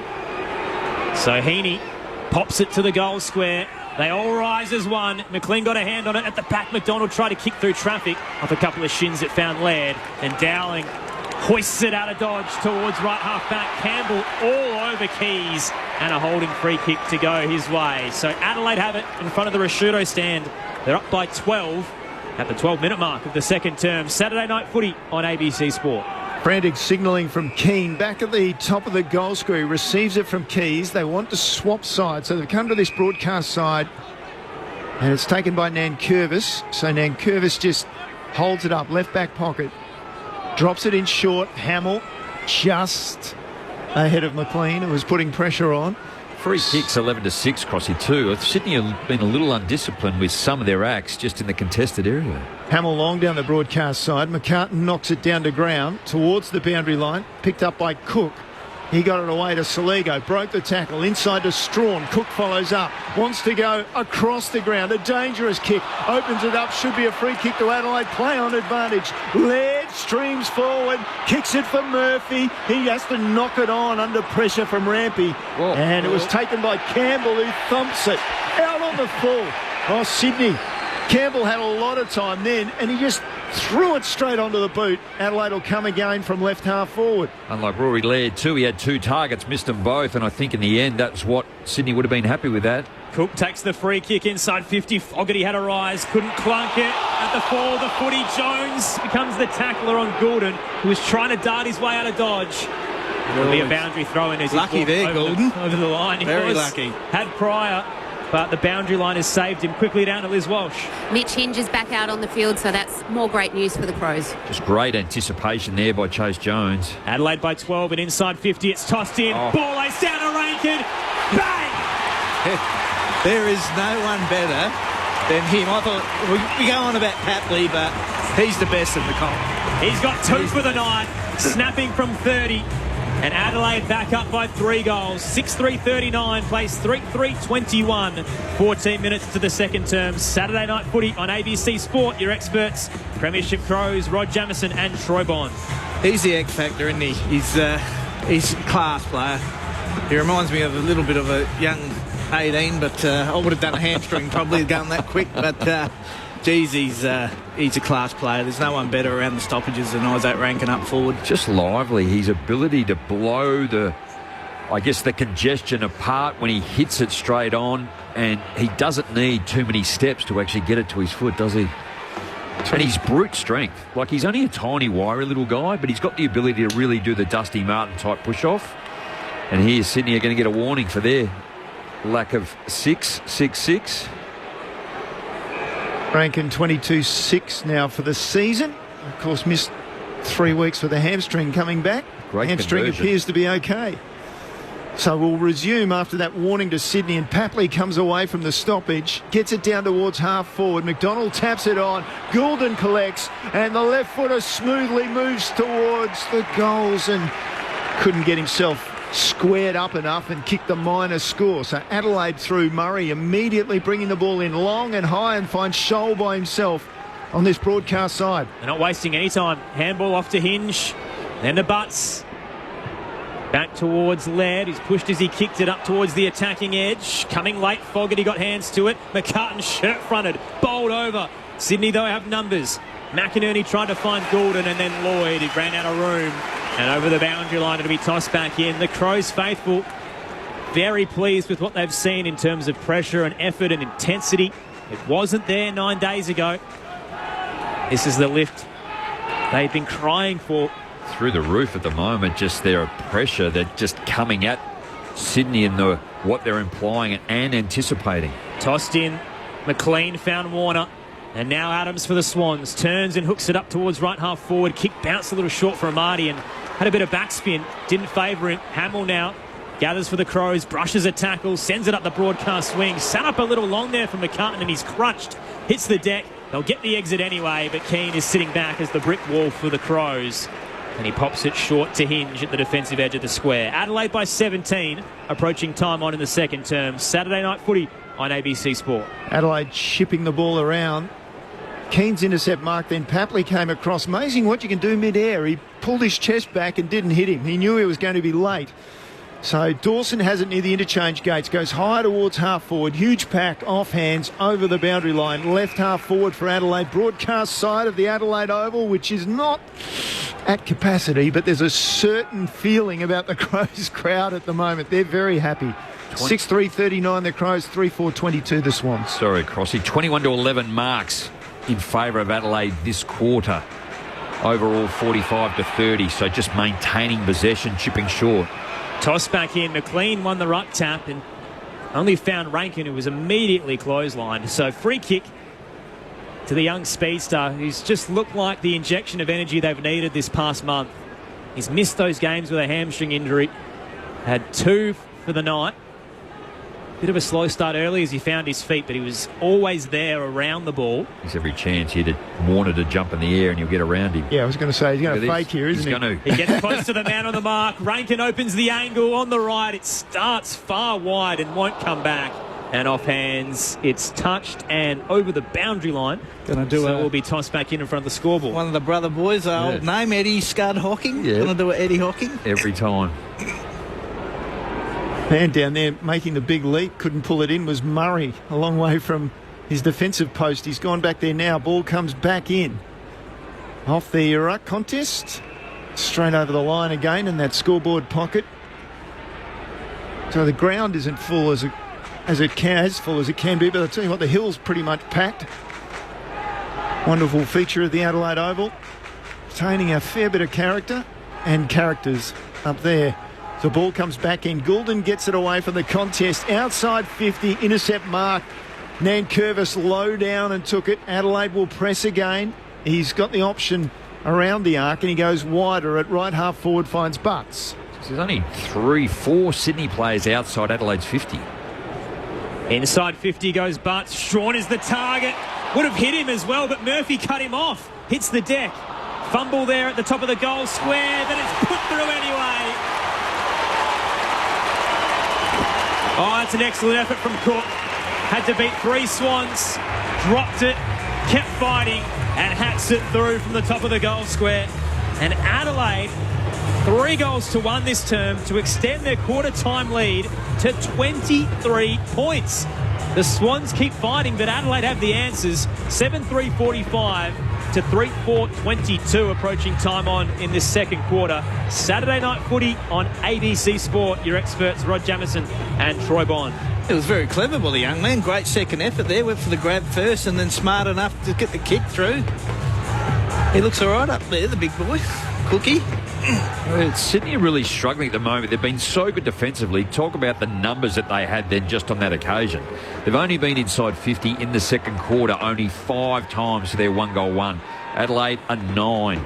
In that first quarter, Sydney went 16. They just can't get the run and rebound off their half-back line. Cook with great endeavour, and now in the middle, Adelaide hold up as Heaney got it to, well, just bumped it towards Papley. Now secondary ball up. Comes down to Jones. He was slapped away. Goulden slapped it in the air. Florin had it. He gave it off. Finally, it lands in the hands of the Swans and Cunningham sends it towards half forward. Adelaide with numbers, but it fell its way to McInerney. He has a flying shot from about 60 out. Ball slides through for the minor score. It was always offline for the minor score, and 22 the margin as we close in on half-time. Time on in the second term. Adelaide have performed well, but as we said, Sydney, we know, will come in the second half. And Amadi wasn't too happy then. He was in the clear there. He could have used him. Keen to Rankin. Sends Adelaide to the broadcast wing. Butts rises. Cleaned up late. McCartan came across and fisted it into the boundary line fence. Aaron Bryan's Neil Cross, Rod Jamieson, Troy Bond with you for the call. 0437 774 774, the text line. Phil from Werribee says, not only is it a wet surface, but look at the poorly designed footwear. Not happy with what the players are wearing tonight. Toss back in. A couple of hands. Jones tries to gather, became the tackler. And McInerney was sandwiched and caught high. Gordon will take the advantage. Bursts towards the 50. Penetrating kick and only hits Keane. It's been a stalwart for the Crows down back this season. Pops it to Murray and then to the right back pocket to Butts. In this second quarter, Sydney's efficiency when they've gone inside 50, that one kick that really counts, they've just not even been close. Butts called the play on. Had to pop a kick outside 50. Keys was brave at the front. Ball knocked away. Scholl took it, immediately tackled. Ball up. So about 60 from the goal face for the Crows. Right half back. In comes Grundy. Flips it over the top. Goulden sliding through. Forced to kick across the body, centres it up, and again, Butts this time. These are 3 key big men back there. Butts, Murray and Keane have done their job thus far tonight for the Crows. Butts called to play on, eastern side of the ground. Looks for Strawn, comes off hands. Adelaide with numbers at the front. Standing up in the tackle, Scholl had one arm free. Umpire said you didn't try and get rid of it. Goulden will take the free kick. So in a purple patch, Errol Goulden coming up for disposal number 9. Had 30 the last time these two sides played, and the 3 Brownlow votes. Goulden inside 50 to Amadi. He's the everyman. Errol Goulden keeping the Swans in this contest, and Amadi takes it. 30 out, tight angle to the left. He's got a beautiful penetrating left kick in there. Yeah, he's a ripper. He's actually got 16 for the game, 9 in this second quarter. Special Errol Goulden was part of the Swans Academy since the age of 10. 21 at the moment. They're reigning all Australian best and fairest. They've just been hoarding them. In comes Amati. Leans back from 40. Never in doubt. Amati's got 2, and he's brought the party to Adelaide. Back down to a 16-point deficit. The Swans 4-5-29. Adelaide 7-3-45. 24 played in the second term. Saturday night footy on ABC Sport. Liz Walsh downstairs. Another player I'm just keeping an eye on down here is last week's rising star Luke Nankervis. He's just been on the physio table. His lower back was really being worked over by the club physio. He's just done a little run through on the boundary down here, but he did come from the ground in a fair bit of pain, but he does look okay now. 6 goal scorers to Adelaide. Isaac Rankin 2 in this quarter. Only the 3 goal scorers for Sydney. Joel Amati has got the 2, and Bondi, what a ripping hairstyle he does have. He's slick. I'll tell you what, he's got a beautiful smooth kick too at goal. Very nice. Ball in the middle. Saligo got it off there, but couldn't get it out. Papley received it from Rowbottom high towards the broadcast wing. Hamill almost took it. McInerney did. Now it's found its way to Warner, running backwards. Hand pass to Florence. Straight across the ground he goes. Finds that man Goulden. Down after taking the mark. Hands it off straight away to Lloyd. Marching towards the goals, and he sends it along. And Amati again. He's pulled in a mark. Right at the top of the square. The fight was on for position, and Amati took position A, and he will kick his 3rd of the night. In fact, 3rd of the quarter. Goulden's the one, isn't he? He's really this quarter. Yep, 10 disposals. Here comes Amati. No problems at all. 3 for the quarter. Swans have got it back to a 10-point game. Adelaide 7-3-45. Sydney 5-5-35. Well into time on in the second term. Adelaide's lead was at a game-high 23 points 6 minutes ago. I think Jake Lloyd, he's just come off there. Goulden got the handball out. Lloyd on the way through, and I just got a sense that a lot of people stopped. I thought they felt he'd run too far, but in the end, we've just spoken how good Butts has been. Nick Murray and Keane. I think Butts was the one that had Amati on that occasion. Keane's now got him deep in the square, but he's been that target up forward, hasn't he, too, with 3 goals in this quarter. And he's taken, what's he got in terms of marks? 3 marks as well. We knew it was only a matter of time, but the Swans have arrived in Adelaide. That margin slowly shortening. Strawn taps it down in the middle. Warner was charging by. Tried to get it to Rowbottom, and he's taken high. Free kick against Jordan Dawson. Rowbottom will release. Blakey running by. He's breaking towards the 50. Spears it in the direction of Adam off hands. Spilled to the back. Keane caught up. A couple of tackles. He's set upon by numerous Swans and wrapped up. 40 out from Sydney's goal. We'll get a quick reset. Tapped down by Grundy. Was held in the process by Strawn. And a free kick to go the big man's way. Brodie Grundy back home in South Australia and has a chance to slot a major from 40 out. Just having a look at the hit-outs there too at the moment. This quarter alone, Grundy's got 8. McLean has 4. Then Strawn has the 4. Hit-outs to advantage, 5 to Grundy, and then you go clearances. Goulden, Rowbottom, 5 and 4. Then Rankin 2. Just that around the football, Adelaide have probably done so well to stay within the comp, and as tight as it is, with the ability of Sydney to win the football first up. Here comes the dual Australian. Grundy crosses the paint of 50, charges in, drives it towards the goal, and you can hear from the jeers it's across the face and through for a minor score. 10 points Adelaide's lead. 7-3-45. 9 points, I should say. 7-3-45 to Sydney's 5-6-36. 27-minute mark. Saturday night footy on ABC Sport. Just on Goulden, would you think of maybe putting keys on him just to shut him down for a quick 10? Or just to the end of the quarter? Well, the kick came in while you're thinking about that, Jamo, and it was Hinge looking for Murray. Ball came to ground. Murray tried to push off the attention of McInerney and was tackled. Free kick. So 51 from goal. McInerney sends it to 25 from goal. Amati again. Tom the turn. Sends it high. There's a goal. There's another goal for Amati. He's on fire. Brilliant finish. He's got 4 for the quarter. And it's now a 3-point game, and there is a little bit of push and shove. Well, we'll keep an eye on that before I give you the score. But Keane's been dumped to the ground. The umpires are there.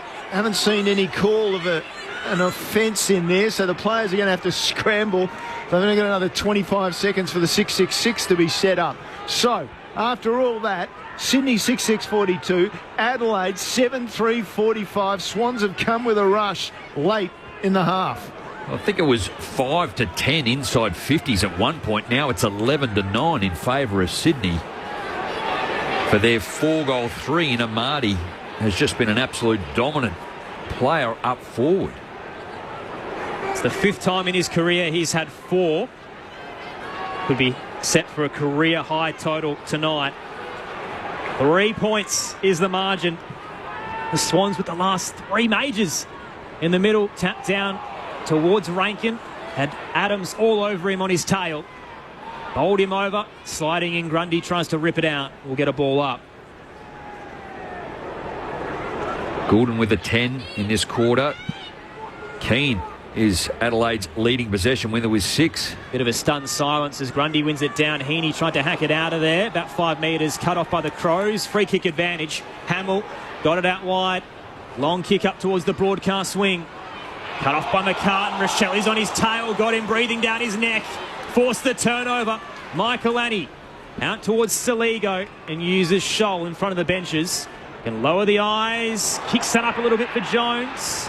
Murphy rather, who's been paid the free kick anyway from the back from Cunningham. So free kick to Adelaide. Too far out to score between centre wing and left half forward. Ben Keys has just told him there's 1 minute to go. Telling him to move it on, so Murphy does just that. He obliges inside 50. Strawn again rises and was cut off by skipper this time in Jordan Dawson.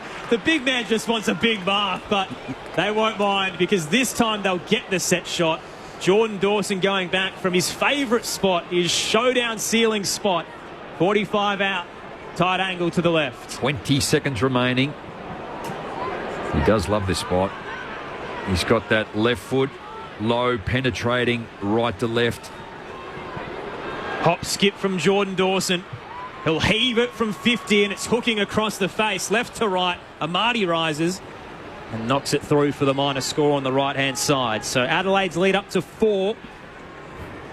7-4-46. Plays 6-6-42 heading into the major break. That'll do us for a half of footy at the Adelaide Oval. So Crows fans not overly happy with the way that term ended. Full of hope in the first few stages. Had the hot start with 3 of the first 4 goals in that term. Extended their lead to a game-high 23 points, but it's come crashing back down to just 4 off the back of 3 unanswered goals from the Amadi party.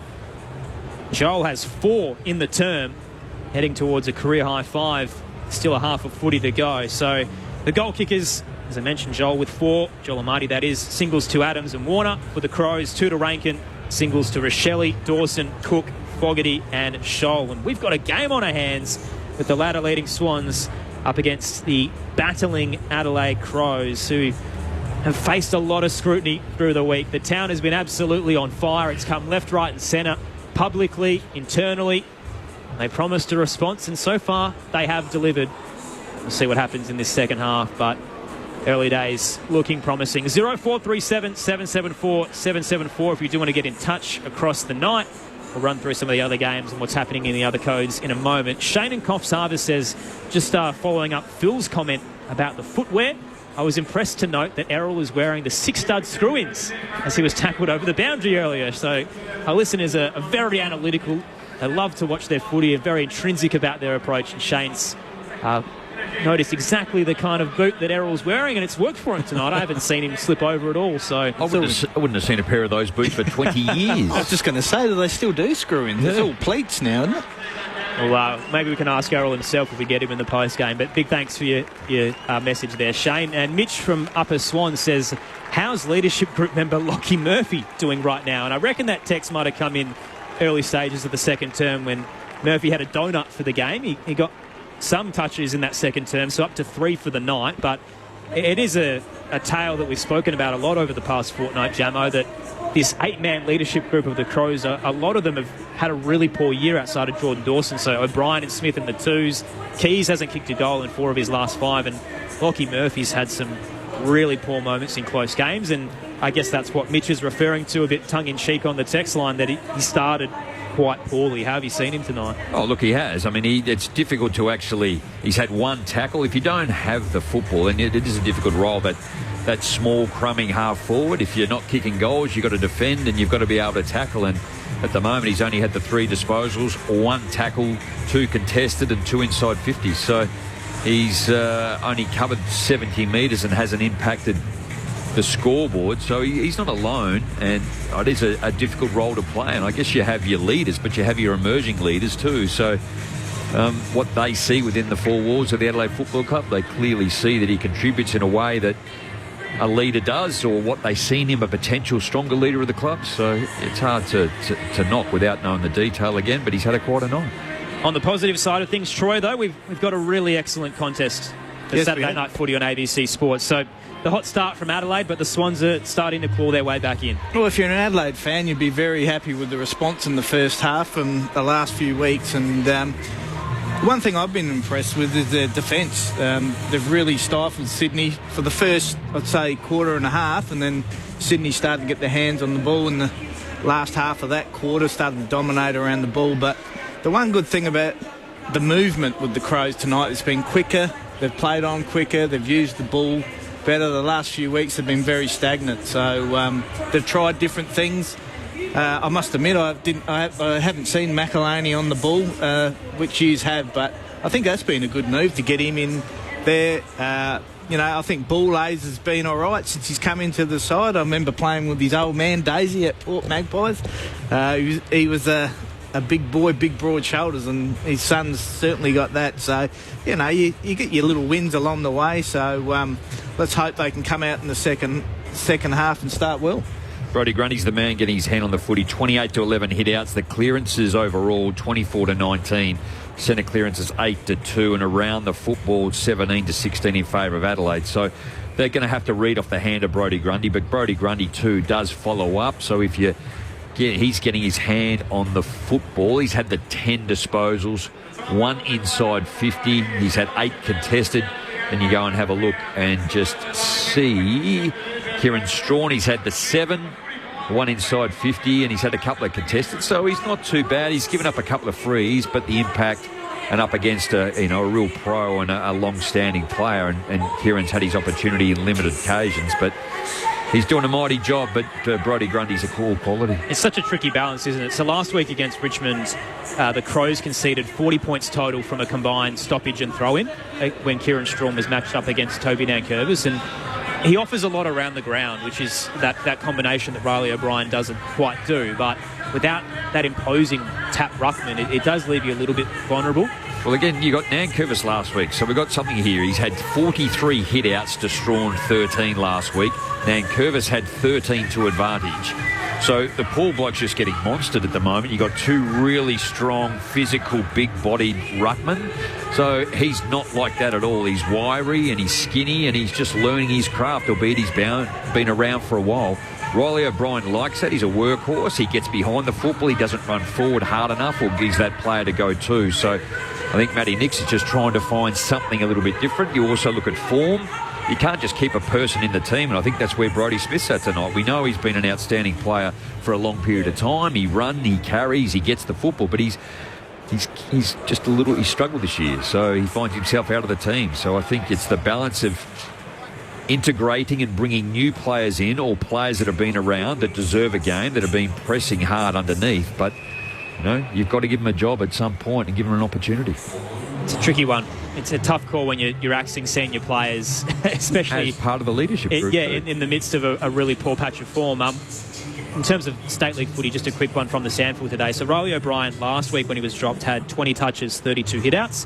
And today in the earlier curtain raiser, he had 21 touches and 35. So he's still doing pretty well in the twos, trying to force his way back into this side. So it's up to Kieran Strawn really to own this spot. Because at the end of the day, they're both 28-year-olds, and Strawny's the more inexperienced one, playing his 7th game tonight. So He's just doing everything he can to try and keep himself in the 22. Well, I think that's what Riley O'Brien you want. Matty Nixon want him to go back and dominate back there. I don't know what the opposition was for the Eagles tonight in terms of hit-outs, which was the SNFL game prior to this one, but Adelaide got beaten pretty badly Jared in the Redden, game. the big stalwart at the Eagles, had 25, so O'Brien did get the best of him. Yeah, so look, he's done okay, but I guess getting back to tonight, it's just the ability of the quality of Sydney. Like, they actually defend really well. Adelaide really dominated that second quarter, particularly the first part of it, but Joel Amati, every time they went in, they just went to him every time. He's taken 4 big marks or 3 big marks and kicked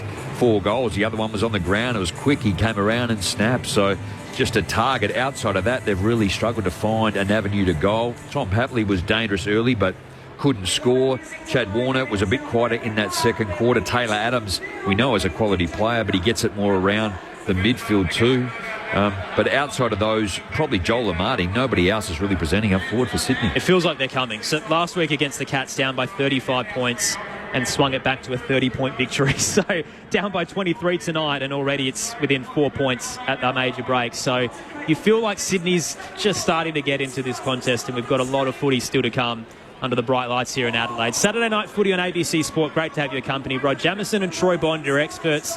Aaron Bryans, Neil Cross calling the action, and Liz Walsh downstairs. We'll run through all the action that happened across the AFL today, some of the big news around the league, and what's happening in the other codes in a moment. But for now on ABC Radio, News Radio, Sport Digital, and the ABC Listen app, we can get the latest from the ABC newsroom.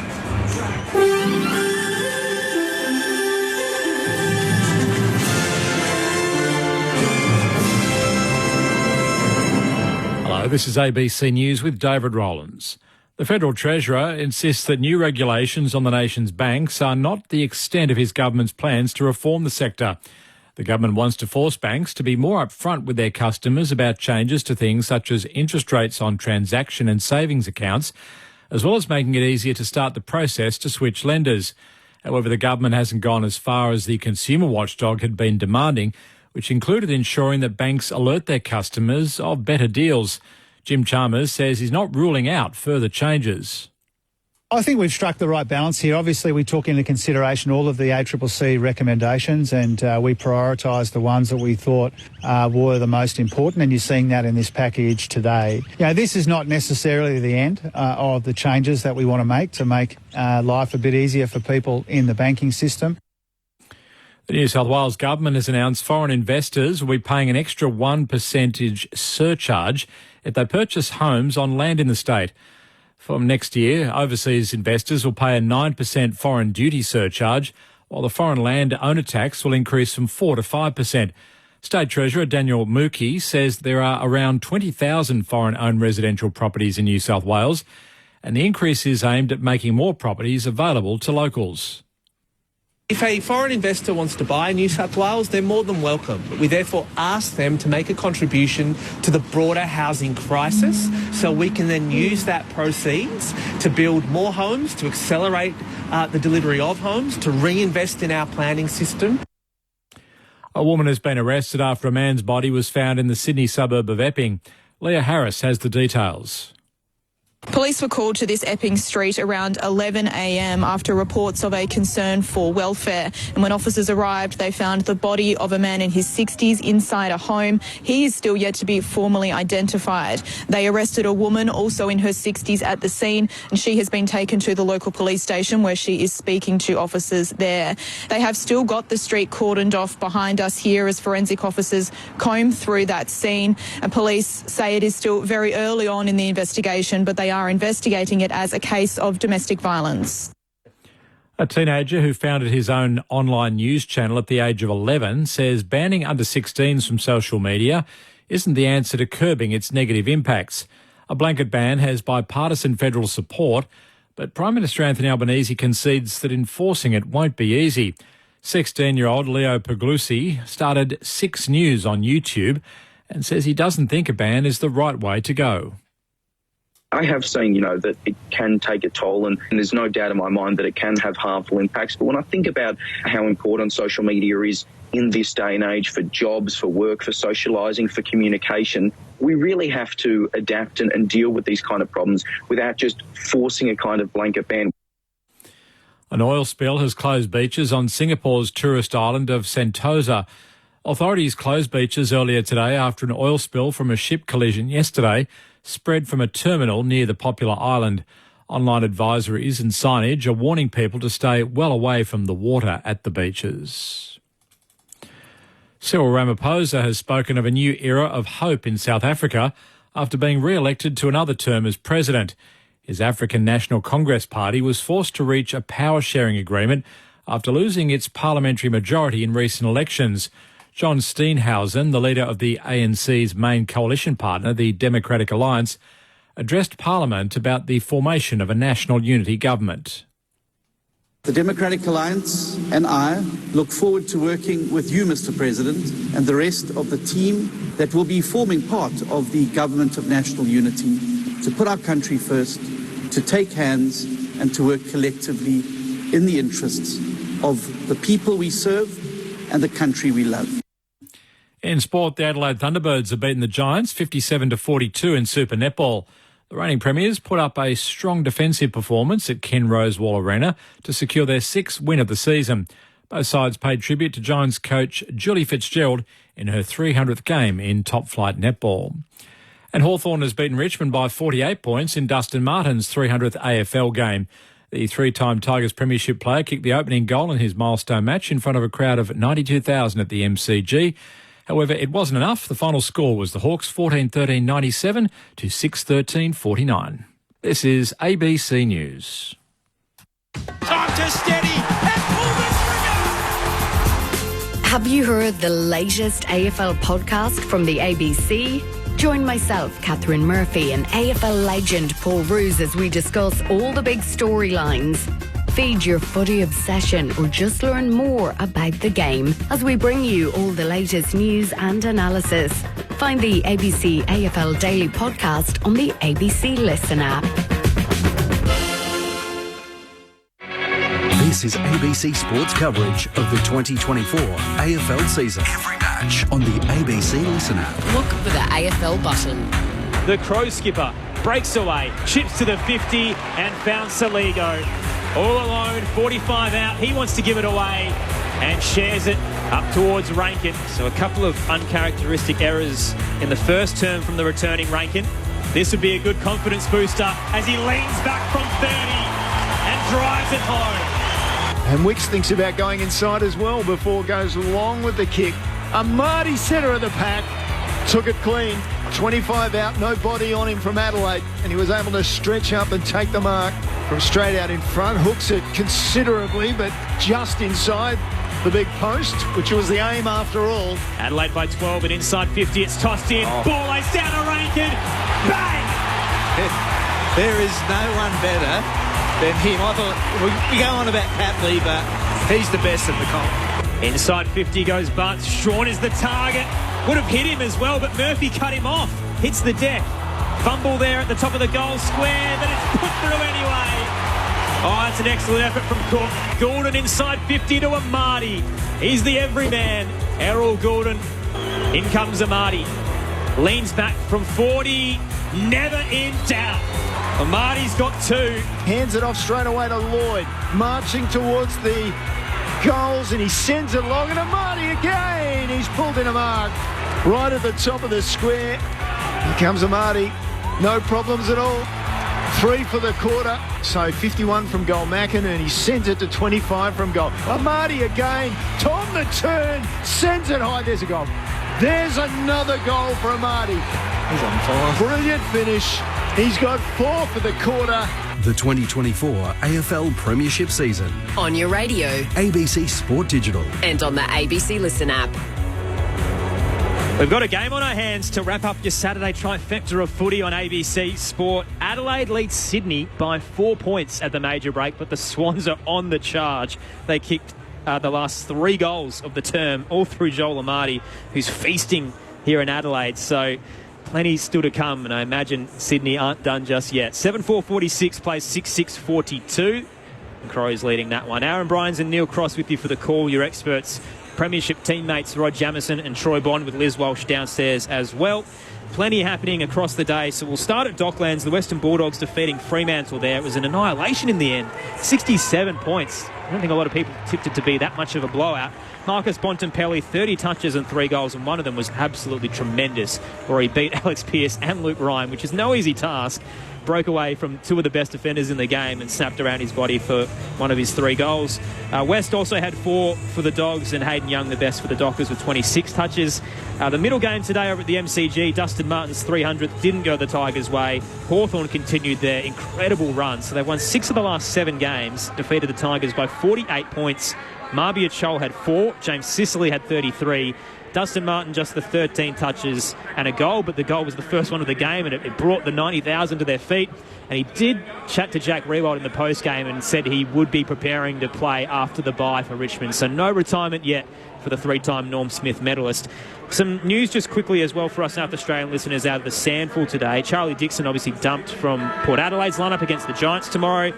Had a bump where he almost shirt-fronted Jordan White from West Adelaide, and it's left him with a concussion. So very likely he's about to be suspended in the Sandful, which would obviously keep him from playing at AFL level as well. And speaking of that, in terms of Sandful footy, Brodie Smith from the Adelaide Crows has tweaked his knee in the curtain raiser here tonight as well. So some injury concerns there over one of the senior leaders at Adelaide. In the other codes, in the NRL, 3 games today. So the West Tigers defeated the Titans 18-10. The Storm rolled over the Warriors 38-24. And at the 62-minute mark between the Eels and the Roosters, Parramatta leads by 4, 36-32. In the Super Netball, we had 2 games today. So the Thunderbirds defeated the Giants by 15 goals, 57-42. And the Vixens just pipped the Sunshine Coast Lightning by 2, 63-61. The T20 World Cup had a couple of big games today. So the United States and Ireland sides had their match abandoned without a ball. And what that does mean is that the US of A has advanced through to the Super 8. Massive result there for one of the co-hosts of the T20 World Cup. South Africa just pipped Nepal by a run, so they're through as well to the Super 8. And New Zealand had their first win of the campaign, defeating Uganda by 9 wickets, but they won't advance. They've had a really poor run. So still to come overnight and tomorrow. We've got India and Canada, Namibia and England. That's a massive game in Australia's group. Obviously, England right now currently behind Scotland, so they need to win that game. So that's at 3 a.m. Eastern Standard Time, the India-Canada game at midnight, and Australia and Scotland tomorrow from 10:30 a.m. So every game, every ball you can hear on the ABC Listen app through the cricket button on the ABC Listen app. So excited to bring you coverage of that entire tournament. So Australia and Scotland tomorrow, England and Namibia both in the same group, and a lot to play out there in terms of the fallout. 0437 774 774 is the text line as well. Stan from Victoria says, "Hi team, great call. Waiting for the Swans' MO of picking up towards the end of games. However, hoping the Crows get over the line to appease the grumpy supporters." I think you're bang on there, Stan. The Swans are just getting into gear. 4 points they trail by at the moment. Jamo's looking very nervous in the box. Well, I'll give you a Stanley Cup update as well. Florida Panthers against Edmonton Oilers are leading it 3-0 in the Stanley Cup best of 7. So ball out of the middle. It'll go the Swans' way as we start the second half. The Swans finishing as they did finish the first half. Out of the middle, Warner with a couple of bounces. Gets to centre wing, gets blocked. Kicks it long. Hinge with an intercept mark at half back. Strongly standing in front of a looming pack. He drops it in short. This is the Crows method. Chase Jones, point of the square at left half back and goes out wide. Diving in there, Dawson taking the mark close to the boundary line on the eastern side. In that second quarter, Crossy, Adelaide went at 78% kicking efficiency. 55 kicks to Sydney, only 51, so big difference. Dawson down the line and Fogarty rises in front of the pack to take the mark. They want to go. He hands it to Rankin, then Michael Annie, but they're running out of room in the centre square. Heaney charges down towards Hinge, rushes the kick up and under. Warner underneath it and he's bowled over. Free kick in front of the Williams stand. The Chad has it for the Swans. They're just trying to take the game on a bit, the Crows, and causing some errors, but the Swans have done the same. The 45 kick cut off. Inside 50 go Adelaide, and it's cut off by Sydney. McCartan was waiting for the kick from Michael Annie, and they'll switch through defensive 50. Melican towards Cunningham, who tumbles an underground one to Blakey, now Rampy. Wheels around Rochelle to Lloyd. Flirting with the boundary line. Chips it up towards McInerney once again. Looping handball over the top. Was trying to find its way to Adams. Cut off by Scholl. He's wrapped up in the tackle. Messy footy early. The Swans will win out. Inside the ball goes from Adams towards the logo on centre winger. Marty was there. Jordan came through, ducked under a couple of tackles. The umpire said somehow that was high. So Jordan will take the free kick after a frantic series of plays. Now he can, well, he had an option going in short to Warner. Decides in the end, called to play on. Drop at 25 from goal. Big pack forms. Adelaide numbers at the front. And they won't be able to escape their defensive 50. Michael Annie over the ball. Papley was screaming for the ball inside 50. He just didn't see him. So ball goes in the air. Papley off the ball, goes to ground. Amati now goes to ground, over it. Still they fight on. A loose ball by Hinge just taps it forward. And finally the two ruckmen scrambling on the ground. Strawn was over Grundy. And umpire calls for the ball. Said, boys, stand up. Let's go again. Tossed up. Grundy wrapped up by Strawn. Still won it down to Adams. Got caught by a couple of Crows. Gave it away. Scholl hacks it out of there. Only finds Warner waiting at centre half forward. The boos for the East Fremantle product, who stepped off his line and now under some pressure. Michael Annie closes. He's on the hunt. Forces the kick out wide. Cunningham racing with Keys down behind him. Managed to tap it to Gordon. Around the body up towards Rowbottom. Cut off by Rankin. Falling into the footy. Lloyd left it behind. Rowbottom reels it in. Threw a handball out. Cut off by Michael Annie. Just pinballing around through the centre square. And Hayward finally gets it out for the Swans to Lloyd. Around the body, rolling it up to Gordon. Gets it back to Lloyd. Now using Jordan, who brushes off Nankervis. Sends it towards the 50. Heaney strong. Had Hinge fighting up against him. Clunked the mark. Sends it into the scoreboard pocket to Papley. And that is the class of the Swans elite. How's the hands of Heaney on the lead? Flat track. And a beautiful grab and even better kick. He's just jumped up so early to get the advantage. Mitch Hinge could not have done anything more. Down off 2 steps and absolutely laced out Papley. Looking for his first of the night. Papley speeds into his run-up and misses to the right-hand side. 3-point deficit. The Swans 6-7-43. Adelaide 7-4-46. 4 minutes into the third term. Saturday night footy on ABC Sport. There wouldn't be too many people that wouldn't mind seeing Tom Papley miss a goal like that. Murray plays on from fullback for Adelaide. Down this broadcast side, off the pack, Murphy took it, off to Ballhays. His hand pass inside didn't advantage Dawson. Turnover, Swans move it through the hands. They're all the way at half back before Lloyd comes forward to McCartan and McInerney, and then off to the run of Blakey, who goes inside 50. Wasn't a great kick. Murray picks it up, loses it in a tackle. Ball finally finds Strawn, quickly hacks a ball high, almost turns it over. Swans come again. Blakey kicks it, did very well to get it to Grundy, and then Grundy couldn't get a clean hand pass. Ball taken over the line by Lloyd, tackled across the line by Rochelle. Haven't called him often tonight for the Crows. Ball's going to be thrown in. It's desperate early in the second half. 3 points the margin. Crows in front. Josh Rochelle's only had the 3 disposals tonight, but the pressure both sides then in between half back and the arc. Toss back in. Grundy tapped it down, but saw Rankin charging by and has actually slapped it again to the boundary line. Over, and it will be tossed back in. The Crows fans want to deliver it. Not paid. Just not seeing that classic Sydney surge from defensive 50 tonight. We have to credit Adelaide with that too, just the way they've been able to negate Sydney in that area. Tossed in Grundy again, down to Rankin, towed it straight towards Campbell. Around the body, high up and under towards left half forward. Warner wrapped up with Michael Annie. I reckon he had a bit of his collar. And it's off hands and over the boundary line. So toss back in once again. They just can't seem to break away from the left half forward region for Adelaide. Crows currently up by 3 points early in the third. Saturday night footy on ABC Sport. Tossed in, Grundy gets rid of Strawn this time, so a clean tap, and again finds Rankin. His third time the charm. He pops out of the Heaney tackle, gave it to Nankervis, who's set upon brought to ground by Hayward. Ball up to come at centre half forward. Already in this third quarter, 25-11 uncontested in favour of Sydney. Grundy out of the ruck contest, got ball to boot, sent it forward. Hinge almost standing up over it. Oh, and unable to take it. Now he does. Getting away was Wicks. Hand passed it into space. Somehow then staying down was Adelaide player. We'll get to that in a moment. They clear the area.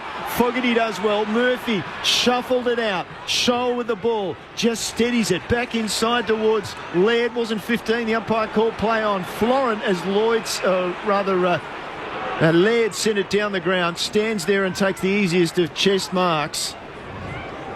And it was Cook down behind play who's been seen to by a trainer. He's up again and taking a defensive mark from the kick down the ground was Strawn. They flare it to the eastern side, just looking for some space. There is none at the moment. Jones has it and is calling for a lead. Didn't get one. Sat up and charging his Melican, rising above Michaelani. Brought it to ground. Warner's there. Bit of a dance step as he moonwalks out of dodge and retreats to Lloyd. Front of the Odie stand. Goes to the boundary line. Had to be perfect. Trying to find Goulden and it's knocked away from him over the line. I reckon it was Mitch Hinge who caught a stray fist to the back of the head. Looked a little bit wobbly, but was brushed off the trainers who are walking now back towards the benches. So we'll keep an eye on Mitch Hinge. Both sides here are trying to actually just go short kick, not give up the longer kick. Adelaide by 3, but Heaney will get the exit again out of the stoppage. Speared it up towards McDonald. He couldn't control it. The umpire slipped over behind play. Hayden Gavine and off hands over the boundary line. Deliberate free kick to Sydney. Heaney into the scoreboard pocket to Amati, who's caught Murray napping on the charge. The tightest of angles, deep in the pocket, about 10 out. Just every time Heaney gets the footy, just his kick. If you're the opposition, you do not want him anywhere near the football. He's just been so damaging. He's had a marvellous night, Joel Amati. But this is the toughest task of all of his shots. Goes the check side and misses to the left-hand side. Minus score for the Swans, 2-point game. Adelaide leads 7-4-46 to Sydney's 6-8-44. 9 minutes into the third term. Saturday night footy on ABC Sport. Your experts Rod Jamieson and Troy Bond. Yes, Heaney's the one. Heaney, Goulden, Warner, they're the ones that you want the ball in the hands when you're kicking inside 50 because they very rarely miss the mark, don't they? Heaney, 3 inside 50s just in this quarter alone. Adelaide from inside 50. From Hamill, sends it out. Fogarty gets it off the pack at his feet. Hand pass quickly to Rankin, over the shoulder, down the line. Bounces into space eventually. Blakey took it, gave it to Campbell. He retreats with a hand pass to Heaney. Surrounded by Crows, gets the kick through. Going back, Saligo couldn't take it. Towards the boundary line, Grundy kept it in, turned it over. McInerney taken down with trying to get the hand pass back. In fact, it was Nankervis for Adelaide. So back it comes towards Murray, put his head over the ball and receives a free kick for Adelaide. Liked his game, first game back. He's dominated in the SANFL. Retreats inside defensive 50, finds Laird. Oh, he just poked it over the top and he managed to find Butts before Goulden closed in. Plays on now. Adelaide have got it to halfback. In the hands of Hamill. Finally a bit of space to work with. Up to centre wing. Here's Dowling. Turns inside. Great kick. 45 to Saligo at the attacking edge. They're surging now, Adelaide. Squaring it up. Nankervis lowers the eyes. All alone inside 50 is Scholl. Wants to keep moving it. He'll pop it into the pocket. And on the charge, he delivers. Race out to Lockie Murphy. It's a tighter angle. A little bit closer to goal. So we're looking at 35 out on the right-hand side to the Riverbank stand end. Just maintaining possession. Adelaide 15 marks to 7 in this quarter. Just that passage of play, probably 6 or 7, where Sydney were unable to get their hands on it. And here they now find themselves having a shot at goal. Well constructed. He's had a goal in each of his last 4 games, Lockie Murphy. Comes in close to the man on the mark. Dead straight kick, but always looked right. Minus score.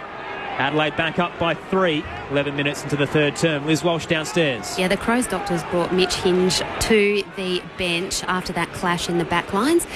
I know we were worried about his head, but I think it's actually his fingers. He's looking in a bit of pain there. Meanwhile, the Swans have come to this side of the ground. The forward pocket Rampy looked like he played on from outside the boundary. Umpire says play on. And showing that he's lost none of his spring, Murray jumps from the front of the pack straight up and takes the mark, sends it back inside forward 50 for Adelaide. Rampy comes, and his left fist was good enough to get it over the boundary line about 25 from the goal face as Lockie Murphy seeks point of clarification from the umpire. Ball to come back into play. Adelaide on the attack with a 3-point lead. It was 4 points at half-time. 11 minutes it took for Adelaide to kick their first score, one behind. Tossed in a bit long, cleared both rucks. At the back, row bottom for Sydney, used Goulden, and now Florent. Long up the broadcast swing. 2-on-2 there, Butts wins. Up against McLean. Now a little unsure where to go from here. Sydney zoned off ahead of him. Borlase has enough of a length to find the hole in the gap between a trifecta of Swans. Borlase was the target. Couldn't take the mark and knocked down towards Jordan, who's wrapped up by Scholl. Sat in the air a little bit longer too, allowed Brodie Grundy to get to it and spoil.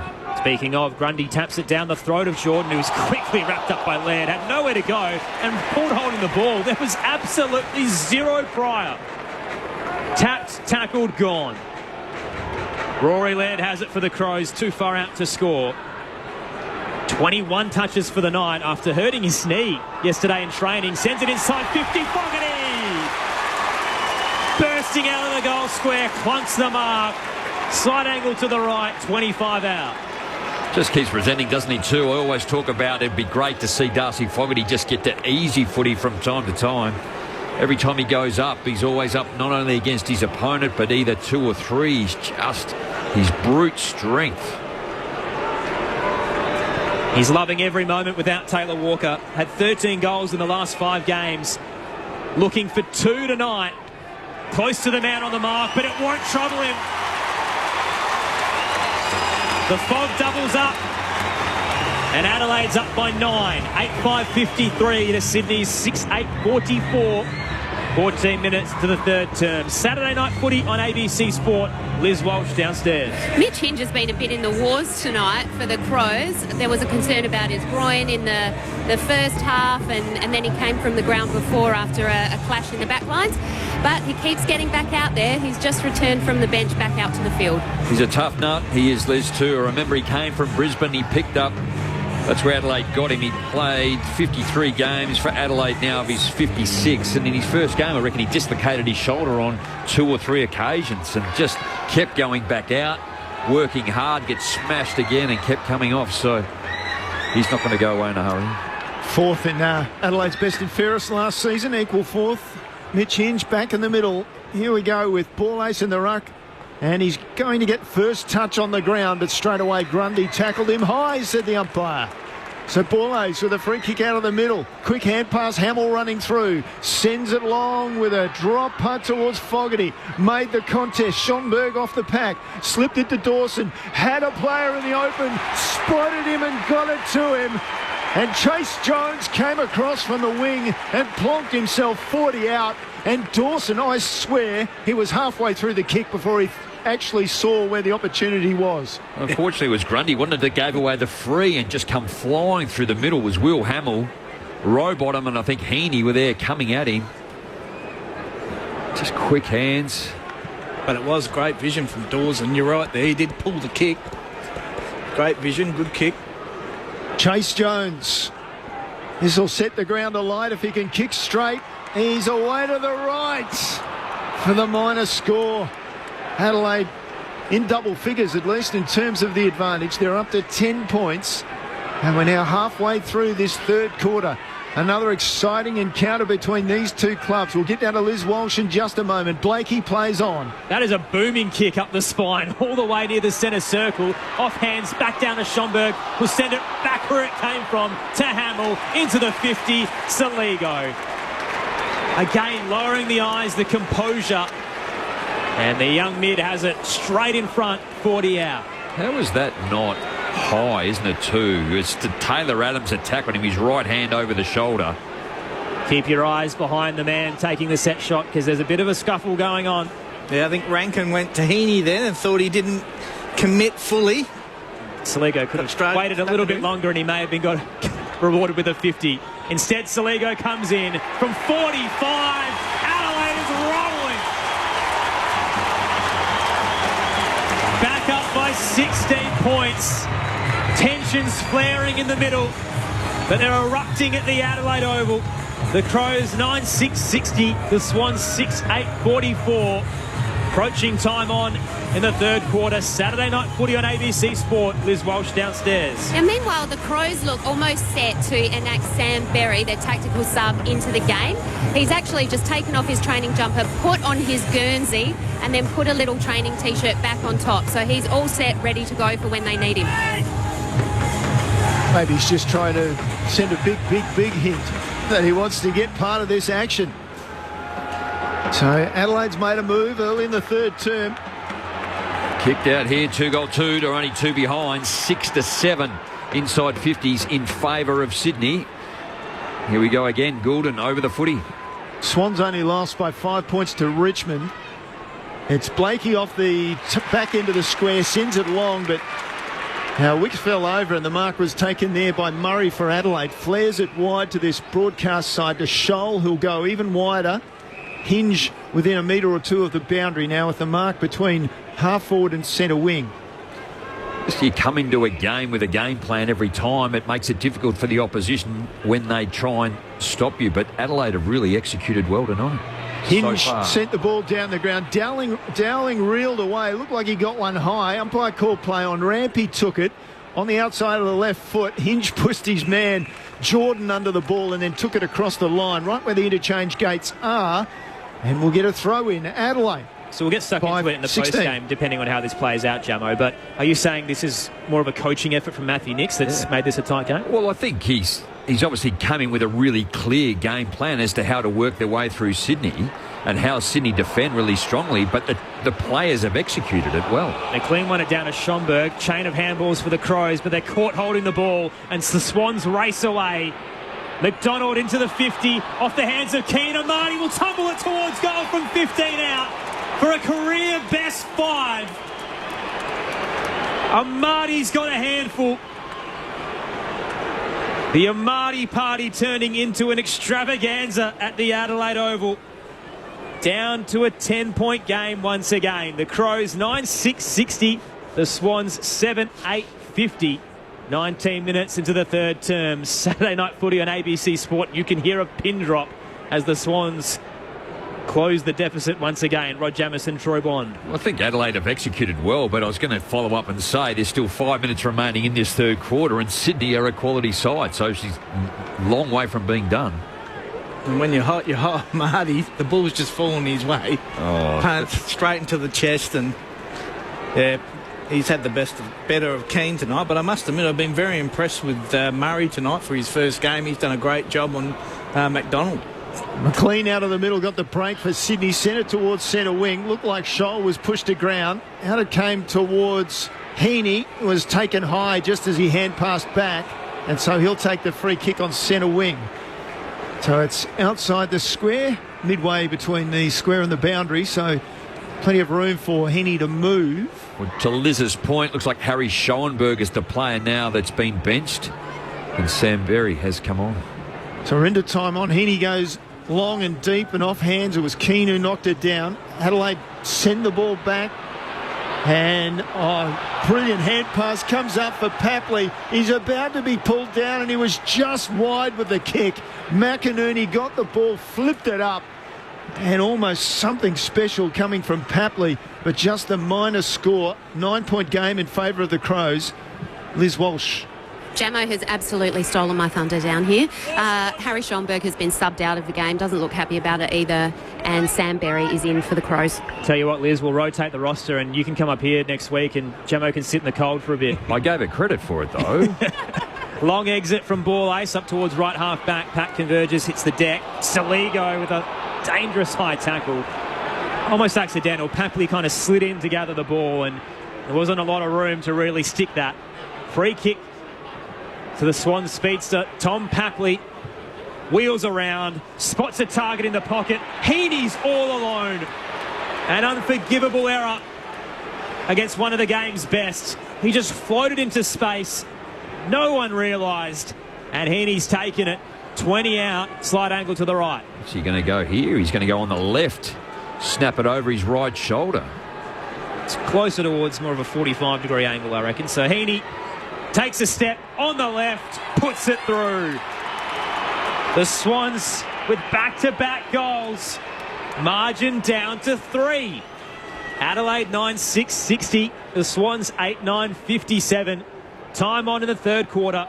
Saturday night footy on ABC Sport. Oh, just relentless, the Swans. They are. What do you think of this kicking around the corner all the time? It's, I mean, if you got the class to do it, you do it, but geez, back in the day, Jamie, you're a goal kicker. What do you reckon Blighty would think of this kicking around the corner all the time? Well, you could a screw punt all day, every day until it didn't work. Then you could put it away. But Isaac Heaney, he's all class, so no doubting he felt very comfortable in his ability to be able to do that. But the angle wasn't all that acute. It was actually 45, probably even more around to the front, but still wanted to go on his left. End result, still got a crossy. 2-3 for Sydney to 2-2 for Adelaide in the quarter. Thus, a 4-point game at halftime is now a 3-point game. So we expected that if Adelaide was going to perform tonight, they have to keep it tight. They run into each other in the middle. And as a result, Warner comes away, gives it to Grundy, gets it back, bounces it half forward. Inside 50 with his kick, carries a bit far for Papley opposed to Hamill. And out in the left forward pocket. Strawn and Dawson getting back to their feet after a little collision inside the centre circles for the Crows. Great work in the middle there. Taylor Adams, Isaac Heaney just sort of allowed the clearance work. Brodie Grundy once again. And Warner was away. Tossed in. Grundy charging to the ball, drop, tapped it in the path of Adams, got an awkward bounce. Strawn tried to hack it out of dodge, found Hamill, gave it to Rochelle, wrapped up immediately by Goulden, got it out of defensive 50, picked up by Rollbottom, he turned into the wall of Fogarty, dropped it, play continues, picked up by Goulden, running out of room, squares it up, rising hinge, couldn't clunk it. McDonald now wrestling with Nankervis, ripped out by Jordan to McDonald, skies it with a wobbler, sitting in the goal square. Amati takes it, puts it through for 6. He's got a bag at the Adelaide Oval. Can anyone stop Joel Amati? How was the pickup of Heaney on the boundary, though? The one hand and the dish of it. But you're right, Marty's just on fire out. Sydney are in front for the first time since the 4-minute mark of this contest. They're up by 3, 9-9-63 to 9-6-60. The Swans are unstoppable. They were down by 35 against the Cats last week and won by 30, down by 23 tonight, and they've hit the front.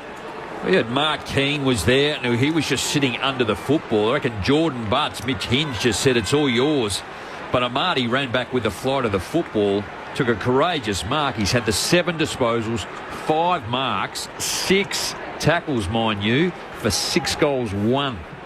And the Swans have got 4 goal scorers, and they're now up to 9 goals. Oh, Grundy almost out of the middle, but it comes to Heaney, who is out of the middle, goes long. King comes through. There's another free kick. Amati will shoot for 7. Umpire signals there was holding as that ball was quickly, with a 6-6-6, straight into the forward line for the Swans. Well, looking at the replay here, it looks like there was a bit of a tussle, but Amati's just fallen to the ground across his right side. There's nothing in that, absolutely at all. Very lucky. So Joel Amati off the rookie list, picked 28 back in 2017. He's taken a while to find his feet. He's got 6. In he comes from 25 out. He's got 7. The Swans have only got 4 goal kickers for the night, but when one of them's got 7, it's kind of handy. So they sneak away by 9 points, 10-9-69. The Crows, 9-6-60. And we are 25 minutes into the third term at the Adelaide Oval on ABC Sport. I know this would mean more to you, Crossing, than anybody else here. I'm running out of room in my column for goals here for Joel Amati. He's kicked 4 in the second and 3 in the third. Hang on, the Swans have got another 3 here too. Oh, Someone's my goodness. been dumped. It's unravelling very quickly. What's it for? What's it say? Taylor Adams. before the bounce. I think he was dumped after the goal was kicked by Marty. Taylor Adams to be handed the footy. Oh, yeah. Bowled over. Mitch Hinge has bowled him over, is it? Caught him off guard. Big shirt front. Put him down. I don't know about off guard. He went down, made sure everybody saw it. Yeah, but, saw it coming. Yeah. Matthew Nicks is furious. And rightfully so. The game was in the Crows' hands. They led for 2 and a bit quarters. And all of a sudden, the Swans have the last 5. They're up by 15 points. They come from everywhere to get stuck into the Crows' defenders as well.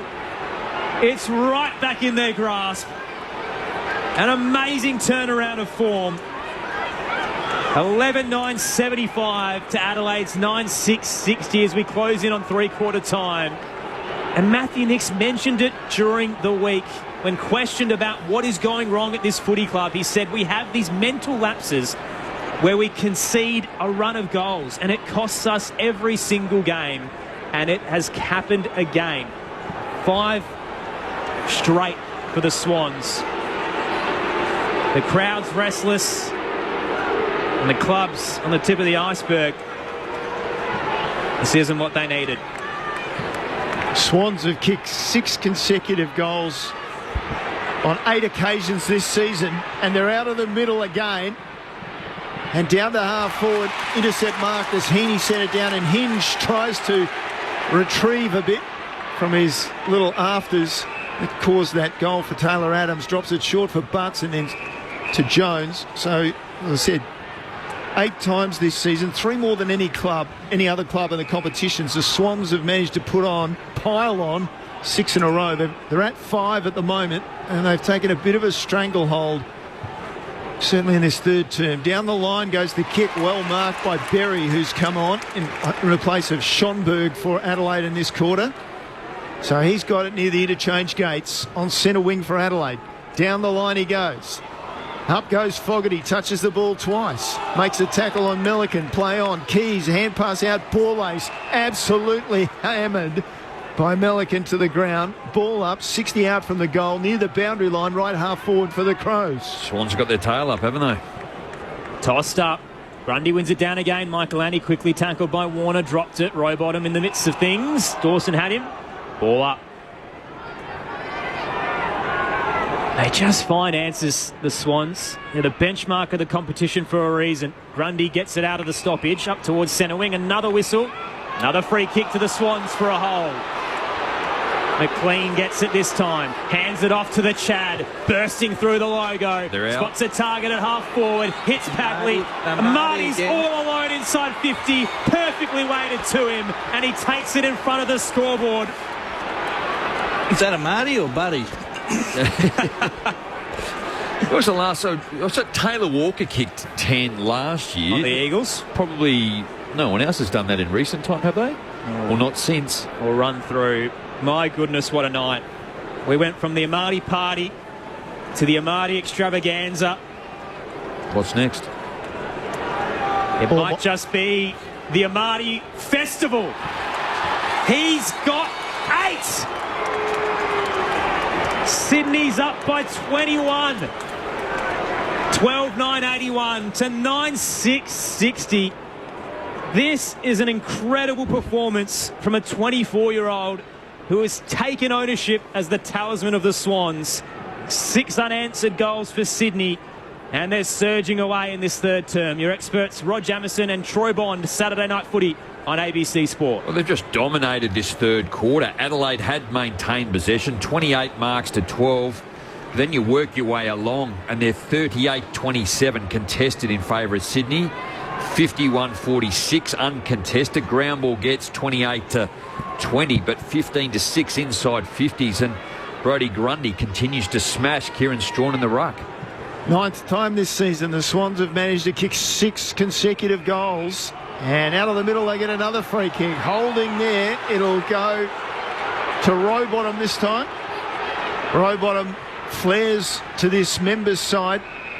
Goes laterally and finds Lloyd, who then drops it wide for Cunningham. As I said, the experience of Sydney. They've got 12 players out there who've played more than 100 games. Adelaide's got 4. So down the line, long kick from Cunningham off hands. Heaney tried to soccer it forward, picked up by Berry for Adelaide. Gave off the hands to Jones, who was good to get it to Hinge, and then along the boundary line to Jones again, and following up was Berry. Got the hand pass inside looking for Strawn. And that's a blessed end to a quarter for Adelaide, in which they were really monstered by the team that surely is the flag favourites, and they showed why. Sydney at three-quarter time, they turned a 4-point deficit at half-time into a very comfortable 21-point lead at three-quarter time. The Swans 12-9-81, Adelaide 9-6-60. Not only is the game turning ugly, so is the crowd. They booed them off the ground against Richmond last Thursday night. And it's flipped so quickly and so dramatically. In the space of 10 minutes, the Swans kicked 6 unanswered goals. Amati has 8. Career best haul for him. Singles to Heaney, Adams and Warner. For the Crows, 2 to Rankin, 2 to Fogarty. Individuals to Scholl, Cook, Saligo, Dawson and Rochelle. We felt like it was coming. Now it's a matter of if the Crows can respond. There's a quarter to come. Stick with us for the thrilling finale on ABC Radio, News Radio, Sport Digital and the ABC Listen app. This is Saturday Night Footy on ABC Sport. Here's my top footy tip for the season. You can get your games live and ad-free on the ABC Listen app. I know, right? AFL, NRL, men's, women's. Whatever footy you're after, we've got you covered. Every goal, try, mark and tackle. Called by ABC Sports expert commentary team. Game, set, bingo. This season on the home of 100% pure footy. The ABC Listen app. This is ABC Sports coverage of the 2024 AFL season. Every match on the ABC Listen app. Look for the AFL button. McDonald into the 50, off the hands of Keane. Amati will tumble it towards goal from 15 out for a career best 5. Amati's got a handful. The Amati party turning into an extravaganza at the Adelaide Oval. To the Swans speedster, Tom Papley wheels around, spots a target in the pocket. Heaney's all alone. Takes a step on the left, puts it through. The Swans with back-to-back goals. Ripped out by Jordan to McDonald. Skies it with a wobbler. Sitting in the goal square. Amati takes it, puts it through for 6. He's got a bag at the Adelaide Oval. Can anyone stop Joel Amati? Sydney are in front for the first time since the 4-minute mark. Goes long. King comes through. There's another free kick. Amati will shoot for 7. So Joel Amati, he's got 6. In he comes from 25 out. He's got 7. He's kicked 4 in the second and 3 in the third. Hang on, the Swans have got another 3 here too. Oh my goodness, it's unravelling. Taylor Adams to be handed the footy. Oh yeah. Bowled over. Mitch Hinge bowled him over, is it? They led for 2 and a bit quarters, and all of a sudden, the Swans have the last 5. Bursting through the logo. They're out. Spots a target at half forward. Hits Papley. Marty's all alone inside 50. Perfectly weighted to him. And he takes it in front of the scoreboard. We went from the Amati party to the Amati extravaganza. What's next? It might just be the Amati festival. He's got 8. The 2024 AFL Premiership season. On your radio. ABC Sport Digital. And on the ABC Listen app. It is the best individual performance since Taylor Walker kicked 10 in the West Coast Eagles. It's the 3rd best in front of goal all time at this ground. Jay Schultz had 8 for Port Adelaide against the Western Bulldogs. And now Joel Amati has 8 for the Sydney Swans against the Adelaide Crows. What a magnificent turnaround. We thought that they'd have some fight back, but not to the extremes that we just saw. 6 unanswered goals to wrap up the 3rd term has Sydney up by 21 points after they trailed for 2 and a bit quarters. Adelaide rolling over here. They've got a quarter to respond to wrap up Saturday on ABC Sport. Aaron Bryan's Neil Cross calling the action. Premiership Crows and teammates Rod Jamieson and Troy Bond along with us for the call. And geez, Jamo, that was an emphatic display within 10 minutes of footy by Sydney to showcase exactly why they are the best in the league right now. Oh, they absolutely just turned it on, didn't they? Isaac Heaney led the way, 10 disposals. Brodie Grundy, 8. Mitch Hinge the other way for Adelaide with 11, but 9-3 freeze in that quarter. So Adelaide a little undisciplined. It's 20 apiece in that area, but the contested, they got on top Sydney 39-28. They now lead 108-91. And the ground ball gets to just clean 28-21. 71-63. The hit outs, Brodie Grundy's just been incredible there. When you have a look at what he's been able to do, so in that quarter he had 8 hit outs, 2 of those to advantage. But then you go clearances: Rowbottom 3, Goulden 2, Grundy 2, Heaney 2, McDonald 1, Warner 1, McLean 1, Campbell 1. And then you got 2 Adelaide players there. And then the first possession, just the other side, Grundy 4, Rowbottom 3. They are just smashing Adelaide around the clearance work, which again is Adelaide were hanging on in that first half, but they weren't able to do it with the amount of football that Grundy was feeding the players around the midfield. Bondi, you see a turnaround of form here, or the Swans going to rampage their way home? The best teams have got that extra gear, haven't they, when they need it, and Sydney's definitely got that, and they just smashed, and like you said, Grundy starting it from the middle, and they're on ballers that just, it's like a cakewalk going through at the moment, so hopefully they could change it up in the midfield for the Crows. On the text line, Phil from Victoria says, enthralling call and game, where is Amadi on the Coleman medal ladder? So the 8 goals tonight has moved him up to 30 for the year, which places him in 5th behind Kerno, King, Waterman, Hogan. So he keeps going, he's right in the mix. What a magnificent performance we've seen, and it's not over. It could be more to come. Tex with 10 is the best on this ground, but at the moment, Marty's top 3. Bounce in the middle, Grundy wins it down for the Swans. Patley charging through, gathers, sends them inside 50. Underneath the footy, trying to gather was McDonald, knocked away from him. Laird fell in, couldn't reel it in. Hinge now on the charge towards the goal square, bowled over by Wicks, lost his footing. Murray keeps fighting, Wicks jumps on top of him, ball up to come. Top of the goal square for the Swans. Right-hand side of your radio dial, Riverbank stand end. Talk about the Orange Tsunami, GWS. The way Sydney just surged forward then, they had the numbers. It was down from Grundy to Papley, who was able to get a boot to ball, smothered. Went back into the pack. Hamill took it, tackle, ball up again.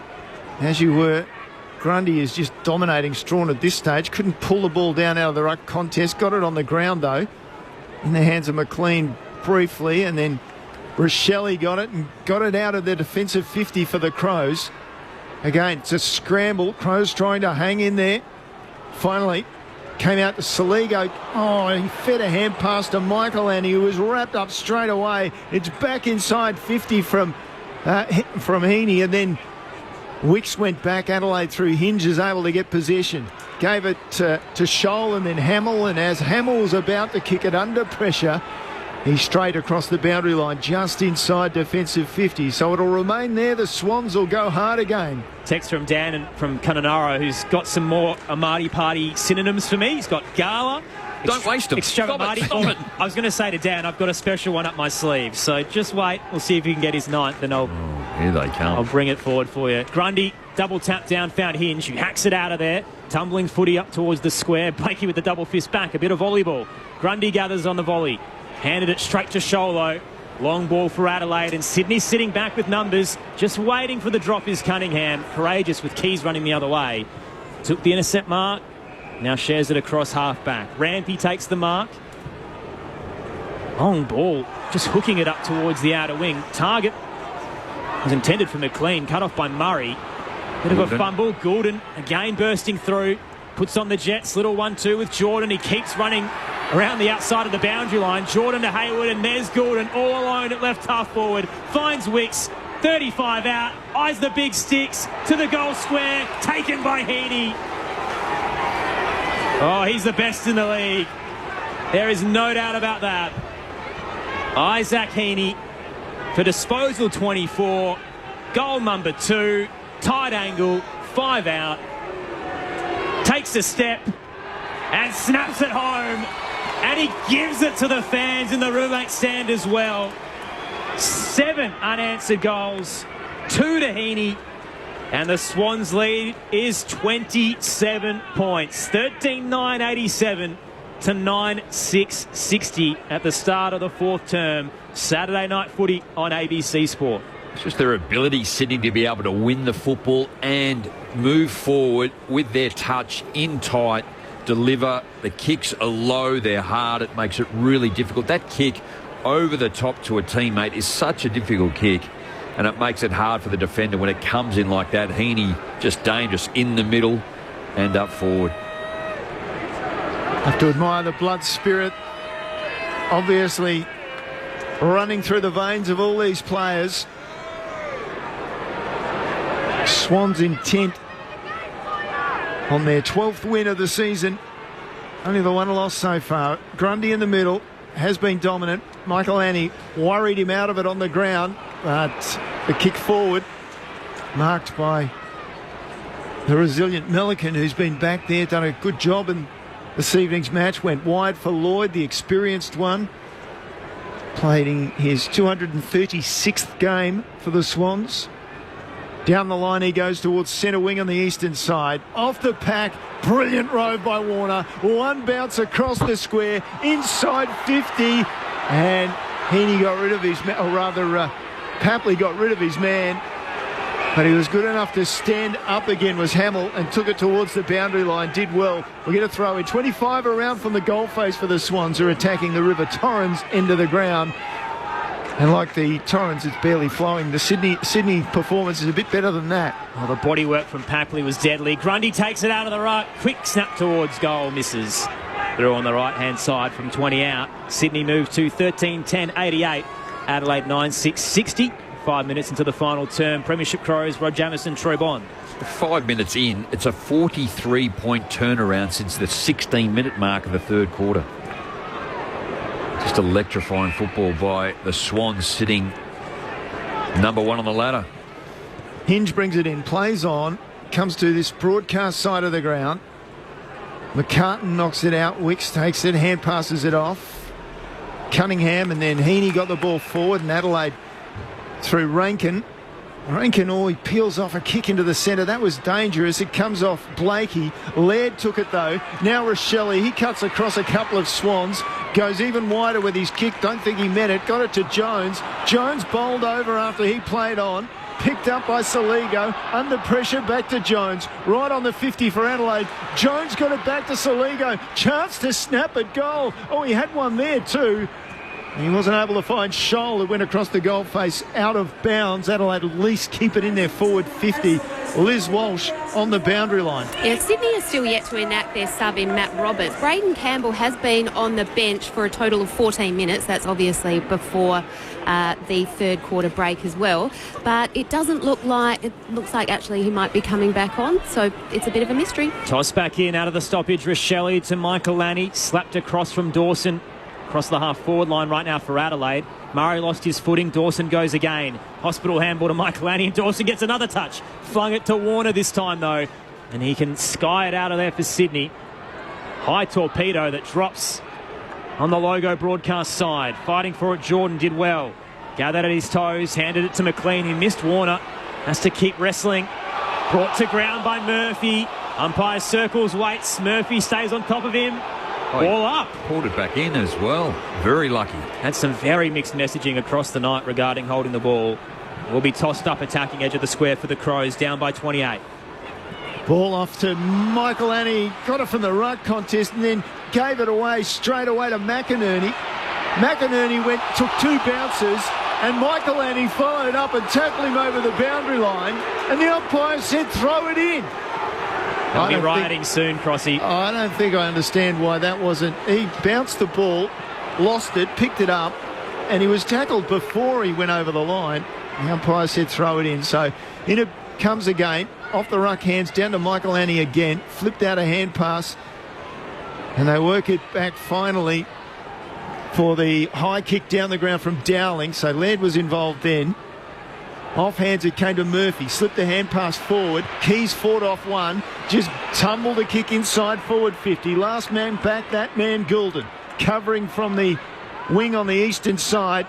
and then he powers a ball out of there, and it was intercepted by King. He was taken to ground. The umpire getting the Bronx for giving the free kick.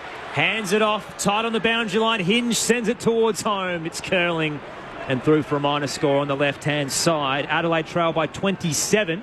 9 minutes into the final term. Liz Walsh downstairs. Yeah, Sydney are definitely about to enact their sub. Matt Roberts will come in. Actually, I think it might be Hayden McLean has just moved to the back bench, so it looks like he's being subbed out. Swans get it towards centre wing on the kick-in. It's picked up by Rankin. Hand pass to the ruckman, Strawn. Now the ball's in the contest. In went Rankin, was thrown to ground. Umpire calling play on still. Berry took it away from Grundy. Didn't appreciate that. Did him with a crocodile roll. And the umpire said, give it to me. So it's just slightly ahead of centre wing for Adelaide. Under siege at the moment, even though they were going forward then. 27 points down. Grundy down to Adams, then Florent. Now Cunningham. Off a step, kicks it to the broadcast wing. Bounces awkwardly centre wing. Campbell couldn't read it. Cut off by Butts. And down the line, the kick from Dowling. Just a little wide for Rankin. Thought it was on the paint of the boundary line, but the umpire right there to see it and has pinged him out on the full. Free kick to McInerney, right half back for the Swans. Down the line he goes. Hayward presents. Here's a great one from Mick on the text line. A Mardi Gras. That's excellent, Mick. Well done. I can't believe you're wasting him. We don't know how many more he'll kick, so you've just got to get him out. Well, there's still 13 and a half minutes remaining. Hayward down the line.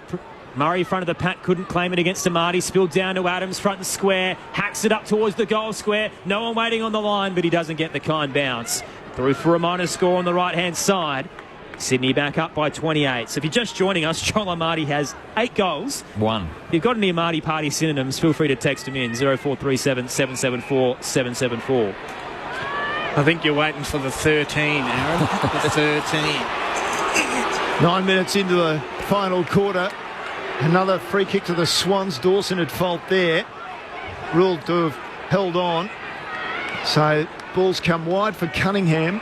And then he dropped it in short for Grundy. Grundy's opponent Strawn, 60 from goal. 45-degree angle. Grundy's not making that kick, but he does make the short little pass. And it was pulled in there by Adams. So Taylor Adams wide near the boundary line. He took it. Umpire calls him to play on now. Inside 50, 25 from goal. Huge pack. Ball comes off. Down to Rochelle. He took it in. Immediately was tackled. Somehow manufactured a kick to Keys. Picked it up. Slick hand pass. Very quick to Dawson. They've got nobody ahead of them. They've got to run it. And they keep it through their hands, and still there's nothing. They've managed to get it through 3 or 4 hand passes. Wide for Rankin, then to Scholl. Has to go back. Only choice he had to Laird, and then Laird misses his kick. It goes down the line, and it's marked there by Adams. And now the Swans flooding forward. They've gone inside and found Florent, and out the other side they go to the space. And, of course, it's Goulden and his magic left foot. He's in a paddock. Plenty of time to think about the entry, and unselfishly will share it with Lloyd, attacking edge of the square. Does give Adelaide some time to flood back. They just had control, Adelaide too, didn't they? And that just kick over the top. Sydney then. The two-time best and fairest winner Lloyd sends it into the pocket. Amati's there, can't juggle it. Knocked away and over the boundary line. It'll be tossed back in, 40 out. So Joel Amati has the highest goal tally by visiting player in Adelaide. So previous best was Josh Kennedy with 7. In 2016, he's got 8 tonight, Joel Amati. Jay Schultz had 8 for the Power, and Taylor Walker's had 10 hit this venue for the best so far. Toss back in, out of the ruck contest, breaking away, the Pap attack. Papley lands the crushing blow. Sydney will win. They're up by 34 points. And surprisingly, that's Tom Papley's first of the night. It comes at the 12-minute mark of the final term. 14-11-95 to Adelaide's 9-7-61. Saturday night footy on ABC Sport. There's the tap from Grundy. Remind you of a bit of a Robbie Gray bang. Straight over the back. Just so good. Brodie Grundy in this quarter alone, 8 hit-outs. It's just an area where Adelaide just haven't been able to sustain it. 38 hit-outs to 14 for the entire game. 14 to advantage. and then the ability for clearances and first possessions in the middle. Grundy's had 12 first possessions, Rowbottom 10, Goulden 6, Heaney 6, Adams 5, and then you get to Isaac Rankin with 5. Grundy's taken a seat on the bench, and Strawn won the contest. It went straight down to Rankin. Blind turned into trouble. As a result, free kick. Now it's in the hands of Goulden. Inside the forward line for the Swans. Papley off hands. Can't get a clean possession. Still, it's fumbling around in there. Warner tracks it through. Kept it in front of him. Laird threw it out. Literally threw it out. No free kick. It's come to Murray. His hand pass wide. Missed Dowling. Ball on the ground. Adelaide have managed to force it outside 50, but only just. Campbell with a hand pass off for Sydney. Off to McDonald. Goes long, goes high, goes to Amati, who looks at the umpire, doesn't get a free kick. Oh, he's on Roberts, his own. and off to Hayward, and centrally for Amati. Got him. And Amati got it. He's straight out in front, 25 out. And Amati, the almighty, all hail Amati, is about to kick, you would think, for his... What are we up to? Double figures yet? No, 9. You're just blowing it up too much, Aaron. Are you going to handball it over, Crossy? Come on. No, it's Neil's moment. So Joel Amati. There's plenty on there on the text too, Crossy, to work with. In he comes. Just to seal the deal. As if there was any doubt. He is in form tonight. All hail Amati. It's been all forward for the Swans since midway through the third term. Amati has 9. Adelaide only has 9 for the night. Sydney 15-11, 101. Adelaide 9-7, 61. 14 minutes down in the final quarter. There's still time if Joel Amati wants to beat Adelaide all by himself. He's coming into tonight. Joel Amati had 22 goal 12. He's kicked 9 goal 1. What a staggering. And it's the ability of the Swans players to keep their feet too up forward. Crows going to ground. Sydney the strength, keeping their feet. It's better skill level. Their ability to surge in this quarter, 10 inside 50s to 4 in favour of Sydney. But they're just, the numbers, the swell, they're just in waves. They raised the bat for the 9th time this season, Sydney. In the middle, Strong wins it down. He's put Joel Amati on the bench, Aaron. Oh, no! Laird tried to get the exit. Sydney win out inside 50. Waiting there was Wicks. Becomes the tackler as he reels it in up against Jones. Wrenched out by Murray. Couldn't control it. There comes the tackler as he's riding Rowbottom. Put him on the bucking bull there. 40 out from goal, and finally we get a ball up. The great full forward for the Kangaroos, John Longmire, he must be holding back a record of some sort of his own. Let us have some fun. Getting back on, horse. Tossed up. Grundy wins it down to Rowbottom. Quickly wrapped up. We'll go again. So inside 50 for the Swans, up by 40. Still 9 minutes to go. There's a lot to work with. Out of the stoppage, Hinge. For the Crows, he hands it to Dowling in his second game. Around the body. Snaps towards the outer wing. Blakey with the big fist towards the 50, and Grundy does the same. Bit of paddling. Only found Laird. He coughed it up. Adams hooks it up towards the left forward pocket. Hayward entangled with Nankervis, had nowhere to go and just couldn't reel the footy in as it rolls over the boundary line. It'll be tossed in close to the left-hand behind post. So for those just joining us, Adelaide led by 23 points at the 20-minute mark of the second term.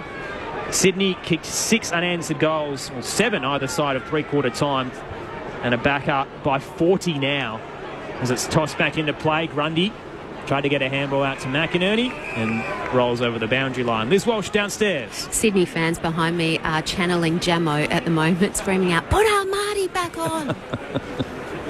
Joel Amati's got ice on his right boot, doesn't he? No. Wow. Just suggesting it might be a bit sore after kicking so many goals. Ball comes back into play in the Sydney forward line. They've been camped there for most of the quarter. Back to Roberts, and he hacks his ball forward into the pocket. McDonald briefly had hands on the ball. Murray came over the top, knocked it away.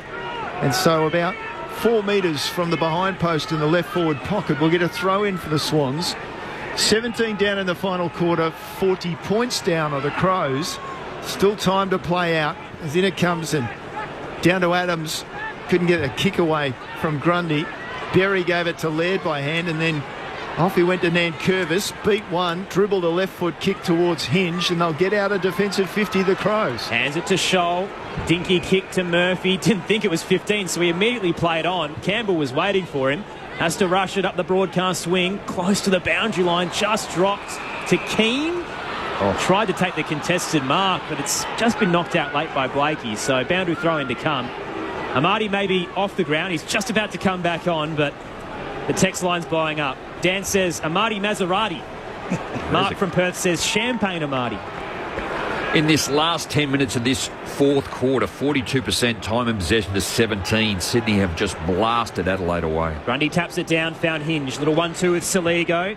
Adelaide looking to move the ball. O'Rare inside 50 incoming. Michaelani takes the mark. Races to 55. Long penetrating to the scoreboard pocket. Didn't favour Keys. Lloyd got there. Big fist. And rolls out in front of the Wanganeen stand. So Sydney's still up by 40. And the Crows fans are making their way to the exits. They had such a promising start. They were always going to be the underdogs. But the worst thing they needed was to relinquish such a run of form. Jake Lloyd there. As I said, game number 236 in that time. He's played 3 losing grand finals. Who knows? This might be the year. Sydney clear away from their defensive area. Murray intercepts for Adelaide. It's taken the mark. Now he drives it back in. Clears the pack over the back. McCartan. And he's taken down in a tackle straight away. Umpire calls play on. Blakey and then Goulden. Goulden with the right foot clears it. Out went the hand and almost a mark for Rochelle. On the ground, Laird gets it to Berry. Drops it to the goal square again. And it comes off hands across the goal face and out of bounds in the left forward pocket for the Crows. Some blessed relief. They've got ball inside 50. Can they capitalise? Their last goal came 16 minutes into the third quarter. It's been all the Swans since then. Just the one behind since that minute in the third term. Toss back in. Grundy out of the ruck contest. Handed it to McInerney. Fumbled. Picked up by Murphy. Gave it back to the Swans. Towed forward by Goulden. Cut off by Laird. 45 out to Scholl. He slips over in a tail of the night. Had a game on here earlier for the Sandful, and the pitch just hasn't held up. Bit muddy after the rain of the last 2 days. Sydney on the counter. Long ball out the back. Attacking edge Packley. Paddles it to Amati. 3 to beat, and the Crows win out. Nankervis didn't know what to do. Put it towards the boundary line. Jordan cuts it off. He's back up in the tackle. Stood back up. Hands it to Warner. Breaks off McElhenney. Back to Jordan. Inside 50. Perfect kick. Finds McDonald. Amati's screaming for it in the pocket and he won't give it to him. They're trying to get it to him, though. McDonald's been goalless tonight. He's only had 1 major in his last 3 games, so I think he needs this one. He's happy to take the chance. So, set shot straight in front. Man on the mark, 40 out. Logan McDonald will start in the centre square. The boy from Bunbury. Kicks from 48. That is a beautiful kick. Never in doubt. And Joel Amati becomes the Swans' 6th goal scorer. McDonald. You said I know you're obsessed with Amati. Logan McDonald becomes the Swans' 6th goal kicker. But they've had 16 for the night. 16-11, 107 to Adelaide's 9-7, 61. I've got to get my mind off Joel Crossy. 21-minute mark of the final term. Saturday night footy on ABC Sport. And the margin's getting very ugly. Sydney by 46. Your experts, Premiership Crows, Rod Jamieson and Troy Bond. Yeah, it's just an incredible domination from halfway through that third quarter. They just hung in there when they've had to. Brodie Grundy has been amazing tonight. But their ability, again, just their efficiency with their hands and both their feet. Sydney in tight areas, congested areas, both in defence. And their speed clearly evident around the footy. Another clearance win to Sydney. And also their ability to stand up in the tackle as well and dish off. So Grundy got the tap out. Rowbottom gave him the hand pass and then not a clear possession after that. Adelaide wrapped it up out of the ruck contest. Ball ace pushed aside and Grundy got it to half forward with his kick. He took it out of the ruck contest. Mark was taken by Hinge, who may have hurt his left ankle here. And, yeah, he has gone down. and is not willing to take the kick. He's so sore that the umpire calls on him to play on anyway. So hand passes it off. Hamill with a bit of run from half back. He tried to find Murphy. Warner just exercised the right arm, threw it up, tapped it once and then took the mark, and he'll go straight down the line. No, he won't. He won't do it. He won't go straight for a Marty.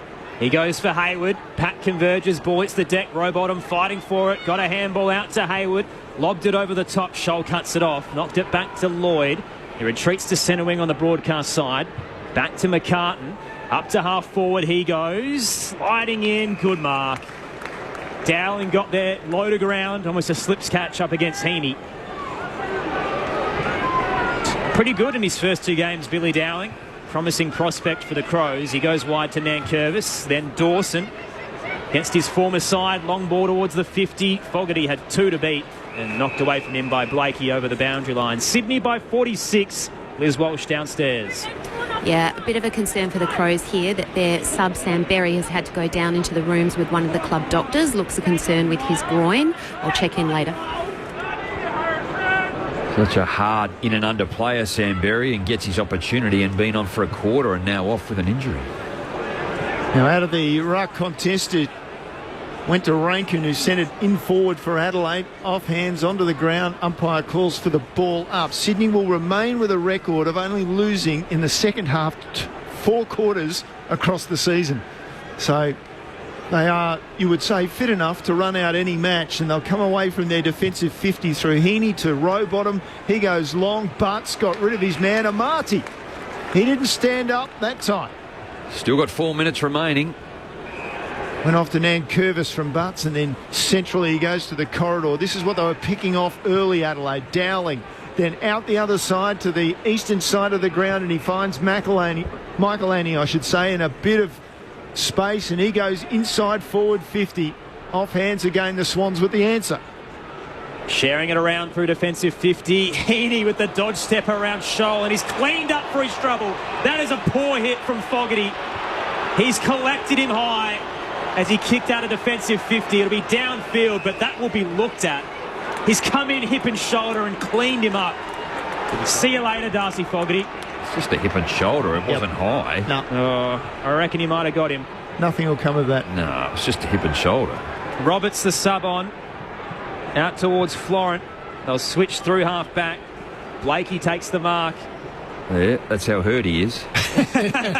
Out towards Heaney. On centre wing. Up to half forward he goes. Hayward in space. Takes the uncontested mark. Amati's on the charge. His teammate cuts him off. Wicks back with the flight stuck an arm in. They hack a kick towards goal, and it skids through for a minor score. And Amati's got his hands in the air saying, what is going on? It's my night, my moment, and he didn't give it to him. Sydney by 47, Liz Walsh downstairs. Sam Berry's come back from the rooms and sitting on the bench, so he looks to be okay. So Adelaide work it from the back again. They've got it towards centre wing. Adams was there, turned it over, gave it to Fogarty in the end, then gave it to Laird, dropped it off to Cook. Nobody inside forward 50 except for Keys, and boy, that was a great kick. Keys pushed hard inside forward 50. There were 3 Swans in the area. The kick had to be pinpoint from Cook, and it was. And just quietly, there's a little bit of afters there from Florent as he came down on top of Keys. So Ben Keys slightly to his feet. We'll have a look at goal. Arcs around, and as he did in that memorable match last season, hooks it across his body with his left foot. No doubt about that goal, but it's not much help for the Crows tonight. They've been absolutely smashed. They're on 10-7-67. They kicked their first goal of the final quarter. The trouble is Sydney, 16-12-108, have been fantastic. 27 minutes gone in the final term on ABC Sport. Well, I guess to be fair, in a blink of an eye, it's really the margin has just blown out. 41 points, they've managed to get it back from 47, but just Sydney's ability to just run out the game like they have. And now looking here at the screen in front of me, might go to Liz. Isaac Rankin down on the bench too. His first game back coming from a hamstring. They've highlighted him in blue with an injury.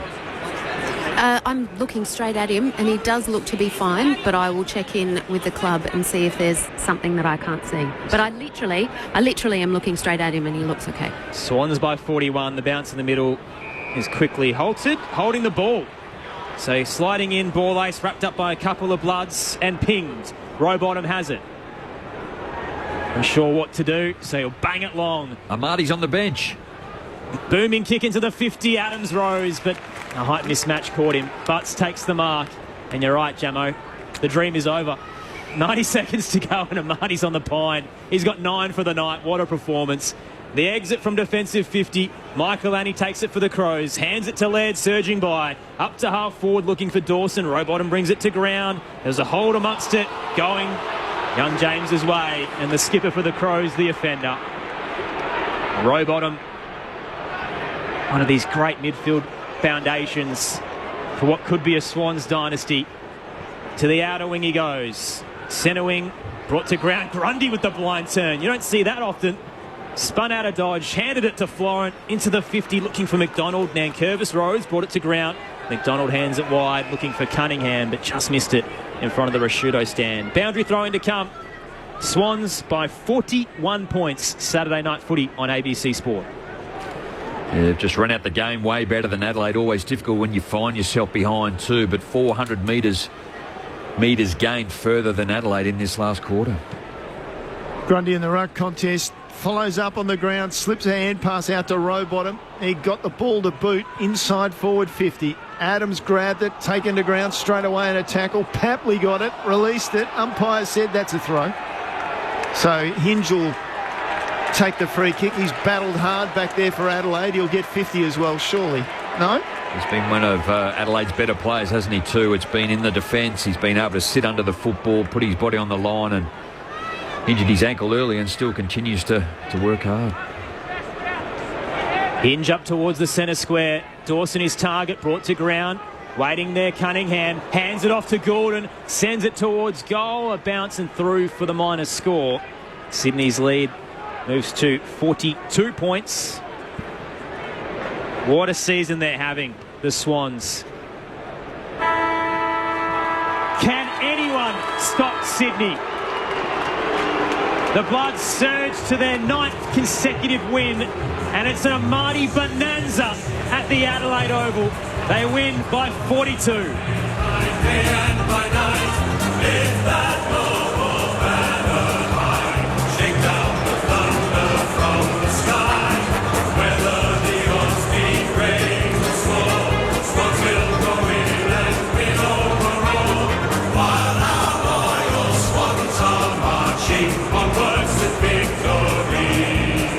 A career best night for Joel Amati, who kicks 9 goals for the Sydney Swans, the best ever for a visiting player at the Adelaide Oval and the second best performance ever on this ground. Cheers for the umpires as they make their way off the ground for the second consecutive week. Crows fans pulling their hair out. They had the hot start, up by 23 in the second term, but the Swans had 15 of the last 17 scoring shots to roll away winners by 42. Cheer, cheer the red and the white, honour the name by day and by night. Lift that noble banner high, shake down the thunder from the sky. Whether the odds be great or small, Swans will go in and win overall. While our loyal Swans are marching onwards to victory. 12-1 in 2024. The Swans are 3 games clear at the top of the table, and they look absolutely unstoppable right now. Even after slow starts, they continue to find ways to win. They're a cut above the chasing pack right now as we close in on the conclusion of the bye rounds. Sydney 16-13, 109 to Adelaide's 10-7, 67 in front of 41,535 here at the Adelaide Oval. We're with you for the next 45 minutes, so if you want to get in touch, the text line 0437 774 774. We'll try to head into both camps going to do our best to hear from Joel Amati as well, who I reckon the TV broadcasters will try and wrench away, but we'll turn that around for you. Aaron Bryans, Neil Cross with you, calling the game, and to analyse it all, the dramatic turnaround from the visitors and the downfall of the Adelaide Crows are two of its premiership stars, Rod Jamieson and Troy Bond. Jamo, what an unbelievable tale of two halves. Oh, it was too. Adelaide just did all the work. We spoke about how they'd sort of mastered a game plan to be able to work their way through and manoeuvre through the defence, and how quality Sydney was. But up until that, 16-minute mark of that third quarter where they were 16 points up, a bit of a brain fade. And it was Taylor Adams who got a second goal, I think, after Amati kicked one of his four in that third. And then the margin just blew out before we knew it, out to 27 points, a 43-point turnaround, and it just grew from there. And the way that they ran and they surged, they got their tails up and they just kept at it and at it. And the quality of midfield and ball use by Sydney in the end just got on top of Adelaide.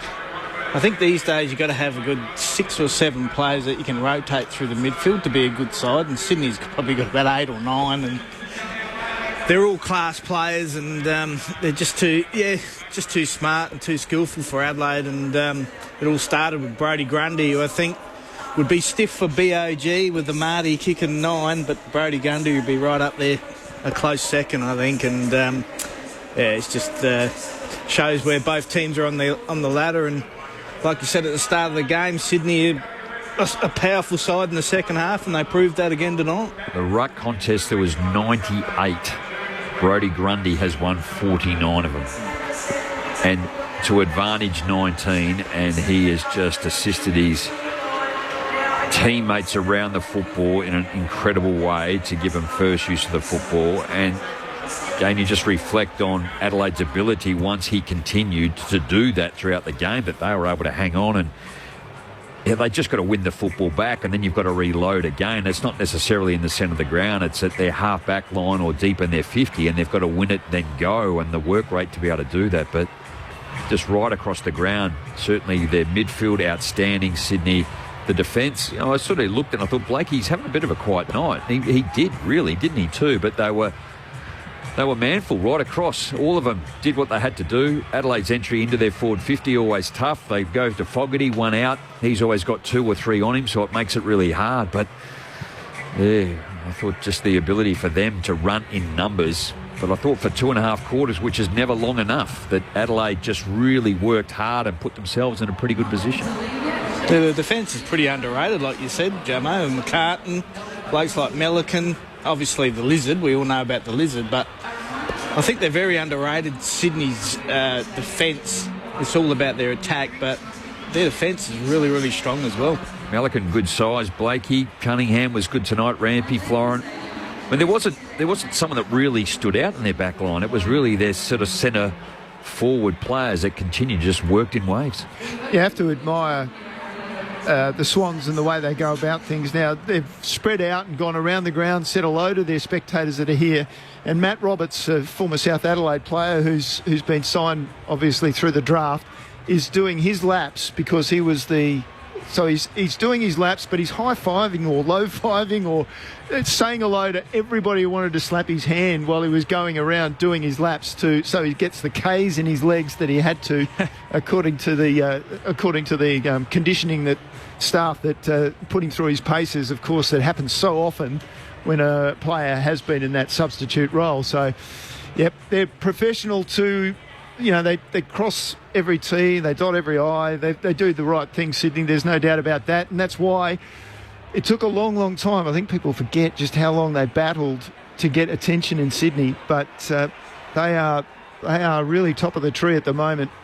Well, Lockie Scholl's been the player tonight for Adelaide, and top of the trees run 15.2 kilometres, and then the next 4 are Sydney players. Melican 14.8, Goulden 14.6, McInerney 14.5, and Lloyd off the back line 14.5 as well. So the main one that I always look for is time on ground percentage, because Errol Goulden has been very public about the fact that he does not want to be benched ever. He'd be very happy to play a full game, and he's had numerous of them where he's been in the high 90s. Tonight was actually a quieter one. He just had the 88%, but he's got an absolute tank on him. He could run out numerous contests. So They're an absolute workhorse and a ridiculous unit, the Sydney Swans, that we'll get stuck into across this post-game because they are out-and-out premiership favourites right now. 3 games clear at the top of the table. And you look at that top 4, and it's all built on really strong midfield mixes. So Port Adelaide with Butters, Rosie, Horne-Francis, Essendon have Merritt, Durham, Parrish, Carlton with Cripps and Walsh and Chera, and the Swans with Heaney, Goulden and Warner. Yeah, Goulden's just finished another lap. Again, saying hello to the spectators and that. They're trying to get down to the rooms, and, of course, the Liz Walsh down there. But, he and the veteran, Dean Rampy, were going around the boundary then, and he put in a fair sprint. I reckon he's still got, obviously, still got his GPS on, so that he can add that to his game time. Just an incredible night for them, absolutely flexing their muscles. And it is scary that in consecutive weeks they've been down by nearly 5 goals and turned it around into monster victories. So they can come from absolutely anywhere, this Sydney Swans outfit. Winners by 42 points tonight. They're making their way down the race. So let's head down to Liz Walsh, who's standing by in the rooms. Liz. Hello, Aaron. Thank you very much. And I'm coming to you from rooms which smell absolutely delicious. Down here, they have all these trestle tables lined up with takeaway burgers, and it looks like chicken and things like that. So everyone's got something to really tuck into after this. And here they come. As you can hear, family and friends behind me. Absolutely thrilled.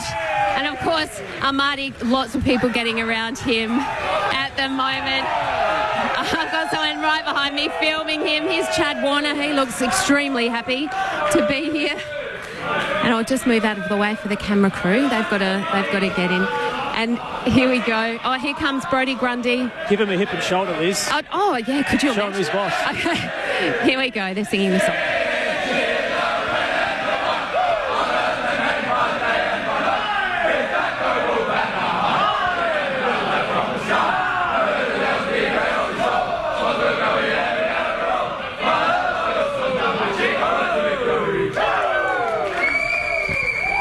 Have it, a very happy Sydney rooms, and we'll be back shortly. We're hoping to speak with Errol Goulden.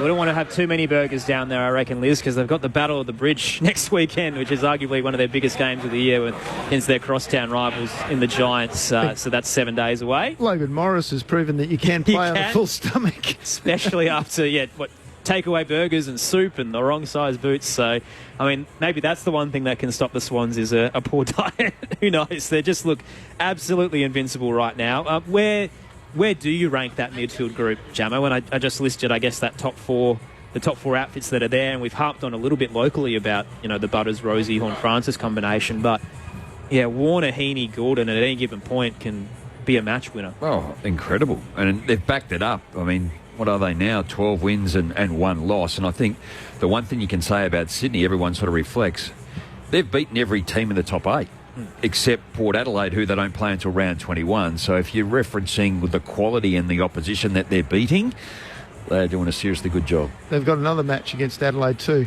Still to come, just quietly. I thought I'd tell you that. And Adelaide's record against top 8 now goes to 2 wins, 5 losses. Oh, last round 24 in Sydney. Oh, wow, Let's get some reaction from the Swans rooms. Liz Walsh downstairs after Sydney's 42-point win. Thanks, Aaron. And I'm here with Errol Goulden. Errol, your 9th straight win, and it was done in comprehensive fashion. Talk us through that game. Yeah, again, a pretty poor and slow start from us, which is something we definitely need to rectify. But again, probably after half-time, we really dug deep and just got back to our brand of footy, and a really great win in the end again.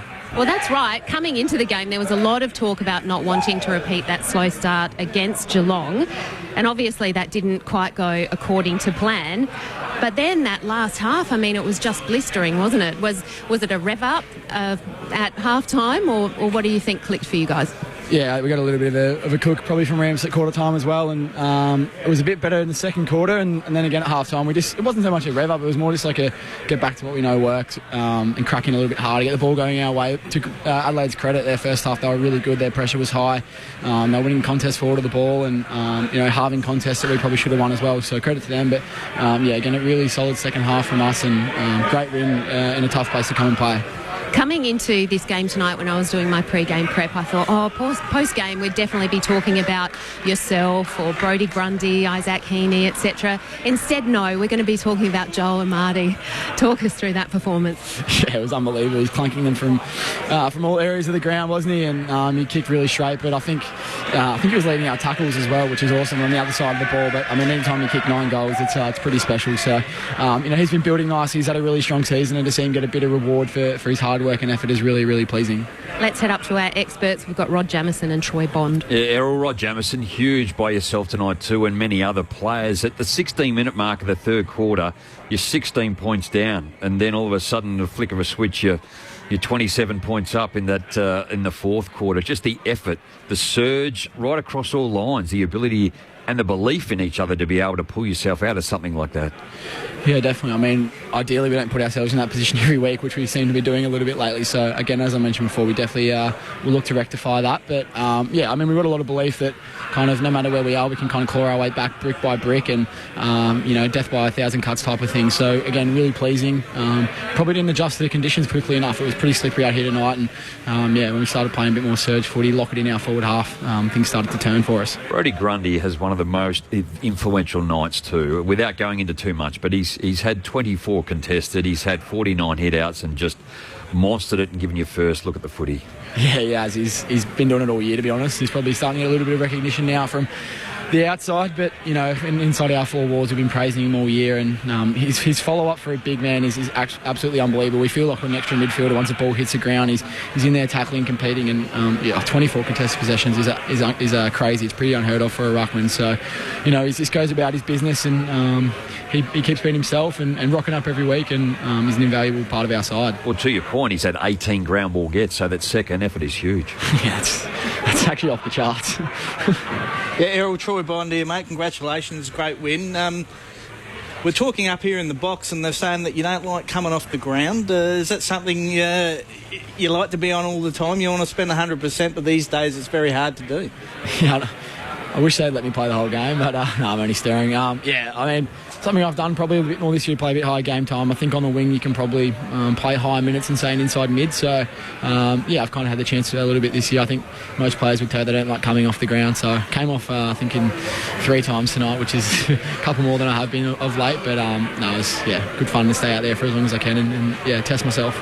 And your midfield, mate, just unbelievable. But Isaac Heaney, I'm interested to know, what was the change to get him on ball this year? I mean, he's been up and down, playing in different positions for years. He's been around for a long time, but the switch to midfield, he's probably is leading the Brownlow. He's just been phenomenal. Yeah, he's been unbelievable. I think it was probably by chance that he kind of got his run. Obviously, with Millsy getting hurt, and then Parks, he also hurting himself in the pre-season game against the Giants, and I can't imagine he'll be going forward again when we kind of do have a full strength side. He's going from strength to strength, and I feel like every game he plays, this continues to get better. And I struggle to find a player in the comp that's going better than he is so far this year. Errol Goulden's with us on ABC Sport. Sydney winners by 42 points. Errol, it's Aaron Bryans here. You just mentioned Callum Mills, so he's a couple of weeks away from getting back in action. I imagine there may be some VFL form before he possibly comes into the senior side. But how on earth do you fit him in? Has there been a discussion about what role he could possibly play in this midfield that's just stacked with talent?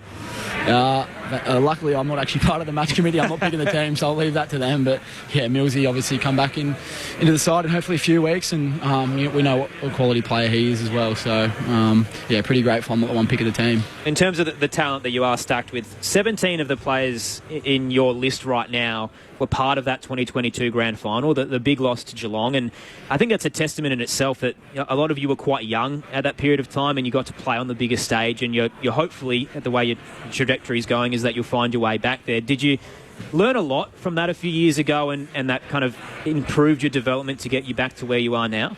Yeah, absolutely. I think that's all you can do is kind of take the learnings from it. Obviously, it was an extremely disappointing day for us, but, to be playing in a grand final for me, it was my second year. It's something that I definitely learnt from, and, we'll take lessons, moving forward. And, I think off the back of last year, you truly do appreciate how hard it is to get there. And, it was obviously a disappointing season last year, but we've learnt a lot. We're all a lot more mature now. We're starting to play more games together. And, I think we're still a relatively young list in comparison to teams around the competition, but we're starting to play a lot of footy together, which is a really really pleasing thing. And we'll just keep building. We don't look too far ahead. Obviously, don't want to get ahead of ourselves. We want to keep grinding and getting better every week. And I think we've still got a lot to improve. Obviously, the first quarters, as I mentioned, has been a little bit of a sluggish kind of start for us for a few weeks now. So we definitely have to fix that, and we'll just keep refining and sharpening the axe, and brick by brick. And Errol, I've got to ask you about the Swans Academy. It's a dirty word in the southern states, but gee, it's produced some tremendous talent. And there were 5 of you out there tonight as part of it. You've actually been in the program since the age of 10. Can you tell us just how important it was to be in a footy system so early, and how it's got you to this point? Yeah, I think there's a lot of competition for sports up in Sydney, and obviously not one of the traditional footy states like SA is. So for me it was kind of coming from Sydney and the CBD itself. It's a pretty competitive market for sport, and to see a real clear pathway to professional sport, and to have the insight inside a professional club from age 9, 10, it was massive for me, and really instilled a lot of professional habits in myself. And to be honest, I think there's a lot of boys that talk about Haynes and Millsy, and they were playing rugby until they joined the academy. So without them, we wouldn't have them playing footy, and I think the AFL would be at a bit of a loss not having a couple of the star players playing, and the enjoyment that they bring people week in, week out. Errol, it's Neil Cross here.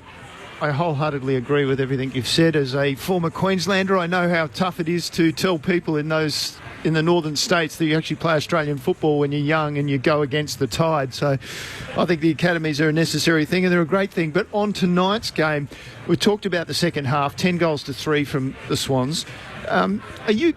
Is that an indication of your fitness level? And are you as a player aware, well, we can run them down because our fitness, we're so confident about how fit we are? Yeah, I think it's definitely something that we've spoken about. We had a really, really strong pre-season. We had a big focus on our running and improving that. We probably dropped our last quarters last year were definitely an issue for us. We were up a lot of times at three-quarter time and lost games that we should have won, and we just felt that if we could improve our running and our fitness, that it would definitely help us in games this year. So as I said, ideally we don't want to have to leave it to second halves. We want to hopefully be in front at half time, but we definitely do have the belief that we can run over the top of sides, and we've got a lot of numbers that go through the midfield as well. So I believe we can spin the wheels and keep working, and things will turn for us if they don't start off on the right foot. Errol, 2 quick ones before you go. Appreciate your time. In the record, Chad Warner feels you're the coach's pet. Would that be correct? Yeah, he's probably not far off it, to be honest, yeah. All right, now we were looking at Will Hayward's social media profile, and I would suggest you would probably shower with your thongs on tonight. Apparently he's got tinea. I wasn't aware of that, so thanks for that. Context for that, Errol, that he's a pretty chaotic tweeter by the sounds of things. The Swans media department threw him under the bus during the week. Yeah, I might wait for him to jump out the showers before I get in there. Thanks for that. Appreciate it. That's a nice way to end. Errol, congratulations on the night. What an emphatic performance. Well done. Thanks, guys. Appreciate it. Well done, mate. Great to have Errol Goulden. 35 touches, 10 clearances, 12 inside 50s, 6 tackles. And the 2 behind's really the only blemish on what was an incredible performance, and just one of the superstars coming through in this Sydney Swans outfit. And he's doing it at the age of 21. Already an All-Australian, their reigning best and fairest winner. He's just got a remarkable career ahead of them. And he had 3 Brownlow votes the last time these two sides met, and he might have nabbed another 3, although Amadi did kick 9. So it's a very tough task for our ABC Footballer of the Year voters, which we'll get stuck into a little later. He has incredible composure, and he feels like one of those players when he does get hold of the footy. He's just got all the time in the world. But he's not alone in that sense. You get the same thing from Warner, where I know he looks like he's going slow, and all of a sudden he's beaten 3 players with pace. And a guy like Jake Lloyd at the back, who I mentioned, 3 grand finals, no wins yet, but he's just got so much composure as well, and they're like that across the board. So I'd be really curious, being a footy nut, to see how they train that, because it's obviously part of their training to get that intensity around you but still make the right decision. Well, it's manic, isn't it, too? And I guess you've got to train it, you've got to play it. And they've got, like Sam Wicks is another one. I don't know a whole lot about him, but he's played 60 games and he's just got speed. You know what I'd be interested in? See who'd win in the 100-metre dash. Yeah. With the Olympics coming up, Goulden, you got Heaney, Warner, the Lizard. They've just got pace. Yeah. And Warner just glides. But their ability to use the football really well. I think overall, kicking efficiency tonight, 56% to 67. So again, it's in favour of Adelaide.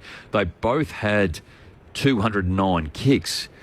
And whilst the percentage is in Adelaide's favour, but they just look like they never really missed the target or the body. Maybe it was because the short kicks of Adelaide as opposed to the longer kicks from Sydney. 100 marks for Adelaide, 79 for Sydney. So when it counted, Sydney was able to connect. But remember, early in the early part of the game, Adelaide were going forward and was scoring. That would have been alarming for John Longmire and the Box of Sydney, just the ability for Adelaide to go forward and score, and it took some time for Sydney to do that. That stat that I've read out before, so this is the 9th time they've kicked 6 or more consecutive goals in a game, so 6 unanswered goals. Yep.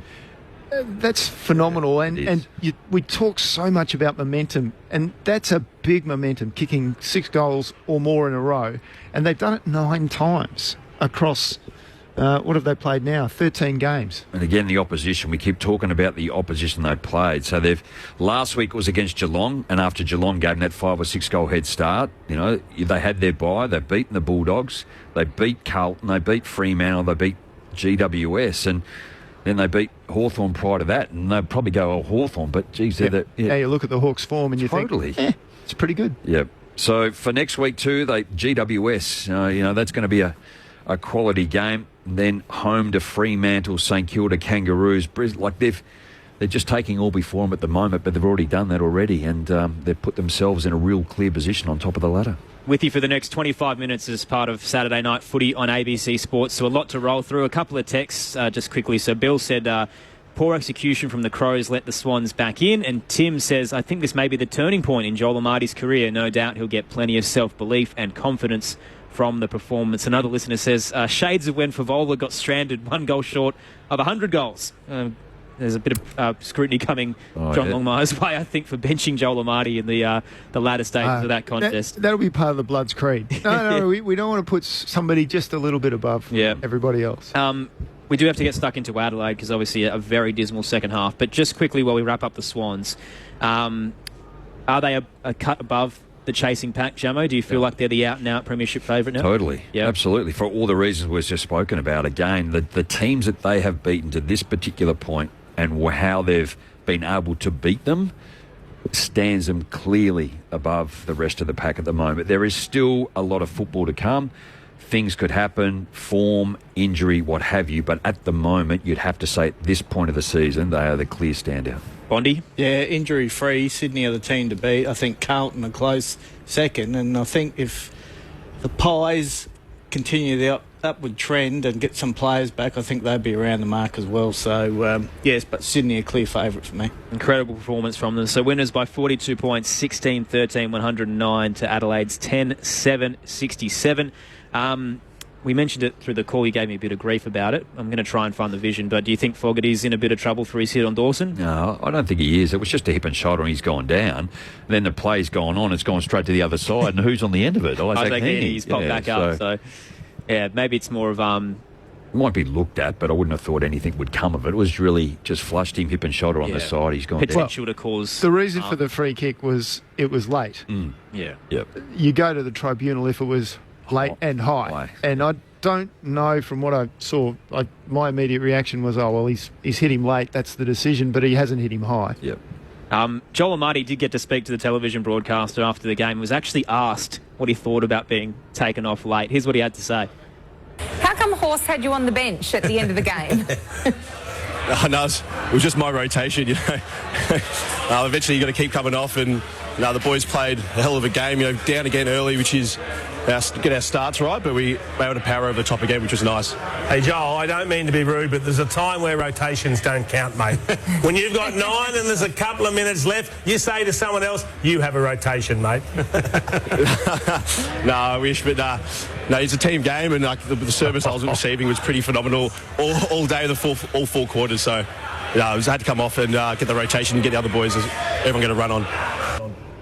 He's done well, the young man, to toe the party line there. What was the great Jason Dunstall yeah. The question? If Jason Dunstall said, nope, I'm staying on, I reckon he probably is too. So he's only 24, and this is arguably his first year as the key pillar up forward without Buddy Franklin. So I think 9 goals is the start of something special, and I'm sure he'll get maybe more opportunities over his career. But what a night for him to really establish himself as that next level option. Well, I'm going to say he's 195 centimetres, and now we don't know their weight, but I'm going to take a guess that he's probably around that 100 kilo. He's a good size lad. He's mobile.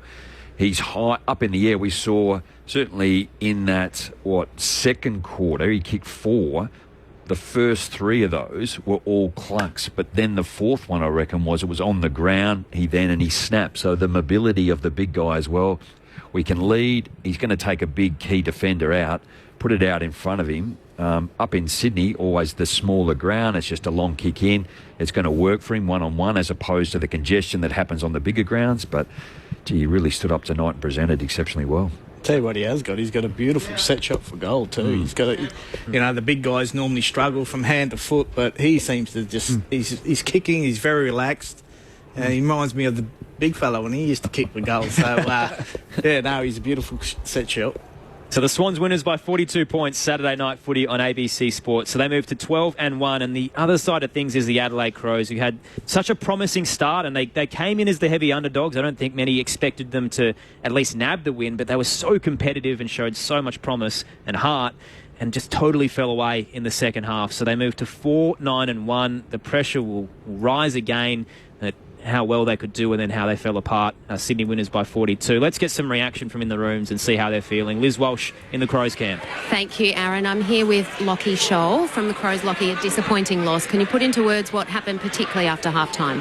Yeah, for sure. It's a little bit disappointing, I suppose, the outcome in the end. And, we wanted to come out and I suppose, get at them and force a bit of a contest. And I feel like we did a really good job at that for, the better part of 2.5 quarters. But I think Sydney tonight they showed why they're the best in the comp, and we knew they were going to come again. And unfortunately they got a bit of a run on, and they're a super side. So can't take anything away from them. Obviously, you were under a lot of pressure coming into this game. It's been a tough week after that Richmond loss. But it was always going to be tough to take on the top team. They've only had one loss all year. But how do you think that pressure affected the group this week? Oh, man, that's all, I suppose, a little bit external. And, we understand where we're at. And, what matters is what happens internally. And we're doing our absolute best to try and turn things around. And obviously we're not where we want to be at the moment. But, we're doing everything possible to try and turn that around. When you say that the side knows where it's at, where do you think you are? I think just in terms of, the win-loss record, obviously that's a bit of an obvious one, but, we're trying to, come back to what we need to bring week in, week out, and just doing things 1 week at a time, and it's very much like that in a season, and, we're going to work each week, and obviously it's a little bit disappointing tonight again, but we're certainly trying our absolute best, Let's head up to our experts in Rod Jamieson and Troy Bond. Yeah, Lockie, Rod Jamieson, always difficult. I thought the game plan that you established, and it did work for 2.5 quarters, worked exceptionally well. Yeah, as I said earlier, we wanted to come out and force a bit of a contest, and we know how good Sydney are, and I feel like for the 2.5 quarters that we certainly brought that. And as I said earlier as well, we knew Sydney were going to come again, and they're a top team. So, a little bit of a disappointing outcome, but also certainly proud of that first half effort. The dominance of Brodie Grundy is always hard to curtail. He's had a monster night up against Kieran Strachan, not to take anything away, but a young bloke up against a quality guy, it's always hard when they get their hands on the footy first. Yeah, look, obviously Brodie Grundy's a super ruckman, and he's been at the top for a long time, and Strachan came in tonight, competed. He did a super job last week when he came in, and again tonight came up against a really good ruckman, and Strachan is building, so Strachan's doing very well, and I suppose just trying to take things on, but Grundy's obviously a great ruckman as well. And you would have seen all the hard work that Nick Murray has done away from the field to get himself back in the SANFL, but good to have him back in the team tonight. Absolutely, yeah. And Muzz has done a mountain of work. He's a great fella, and he's came in tonight and well and truly did very well. So, very proud of, the work that he's done, and, hopefully he can continue on. But, it's great to see him back out there. Lockie Scholl's with us on ABC Sport after the Crows' 42-point loss to the Swans. Lockie, it's Aaron Bryans here. I've got to ask about the tale of two halves, because we were praising Matthew Nicks at the major break, just the coaching performance to be able to shut down that Sydney surge and be able to restrict their ball movement and their scoring, and then it totally unravelled in that second half. And the pressure's going to come again. As you know, the state of South Australia is so full on and it's so parochial. Do you say is it the playing group at this point that just didn't front up in that second half? Is it the playing group that's at fault for this loss? Or was it more of a coaching tactical change after half-time? Because there will be some that will call for Matthew Nix's head, but ultimately something dramatic kind of changed in that second half. Yeah, look, we, as I said earlier, we wanted to come out and force a fight against Sydney, a bit of a contest, and yeah, as said, we did a really good job at that, and I think tonight was just a matter of Sydney again, top team, but yeah, we just weren't able to sustain that for 4 quarters tonight. But we'll look to certainly work on things and bounce back. But Sydney are a top side. So tactically, that was more the playing group being unable to execute for 4 quarters. Look, it's certainly no one's fault in particular, and we're working and trying our absolute best, but. I think it was a matter of a bit of a 4-quarter performance, but Sydney are a really strong team. So that's about it. What was the chatter inside the 4 walls this week? The heat was absolutely on in the state, and we had the chance to chat to Jack Homsch on SA Grandstand this morning, and he was saying, look, we'll stay the course and we're sticking to our game plan and not making any dramatic changes. Was it addressed internally, I guess, the scrutiny that was coming your way? Nah, certainly not. I think we're trying week in, week out to improve, and as Homshi said, we're sticking to our game plan and continuing to try and bring that week in, week out. But no, in terms of all that, I suppose that noise, we just worry about internally what we're doing and how we can get better. Lockie, thank you so much for your time. Always tricky to front up after a tough loss, but hopefully you can bounce back after your bye. Thanks, guys. Appreciate it. That's Lockie Scholl from the Adelaide Crows. So, had a pretty good run of form, Lockie, coming into this game. He was averaging 28 touches per game from his last 3. And tonight he's backed it up with 27 once again and a goal. So he's certainly starting to find some form, even though the Crows are starting to capitulate a little bit as this season slips away from them. Oh, it's such a long season. It is difficult. We talk about Isaac Heaney and the quality of he is and being able to be as consistent, and even the better players do struggle. He had an up-and-down season last year. He's played 190 games now. When you talk to Lockie Scholl, he's played 64, so he's been around a lot longer. At the moment, you look back over last year, at this same point, Adelaide was 6 wins, 7 losses and a bye. Now 4 wins, 9 losses and 1 draw. They went on to win 5 more last year from this particular occasion, but they ended up finishing 10th, and you're going to have to get 12 or 13 to get in. So it's, you think the mountain's too big at the moment. Barry's followed up on the text line from Port Adelaide and said, Jamo, you told Crows fans that who don't know what's going on pre-game that they shouldn't be calling for heads. And he says, I'm not a pilot, but when I see a crashed plane, I know that's not right. Do you change any of your tune after tonight? Do you feel like there's a need for change at the footy club? I don't know if there's need for change. I just think there's need for a bit of detailing to find out why and where and things are going wrong. So is that a review? Well, it might be. But the thing is, clubs do an internal review almost weekly. They actually will go in. Like Matthew Nixon, the coaches now, or any other coaches, will dig deep into the game. They'll have a look at all their line by line as to where things were good and where things were bad. They then bring that on Monday. They sit down with the group and they go through it. So you're almost doing a review all the time. So it's not that it doesn't happen. And I think, again, the frustration, I get it. I'm frustrated too. That's okay. Be angry and be frustrated. But you have to be realistic around. I don't know. I haven't looked into it in deep enough detail. And I must admit, I've more gone arm's length since I've been off the board, at the start of last year. And I've kept my distance just for governance reasons as well. But I have great interest in wanting the club to do well and perform. But it's not just a particular reason why the club's in this position. For me, obviously I'm not around the club no more that much now, but for me, I'd have to have a look at the recruiting side of things.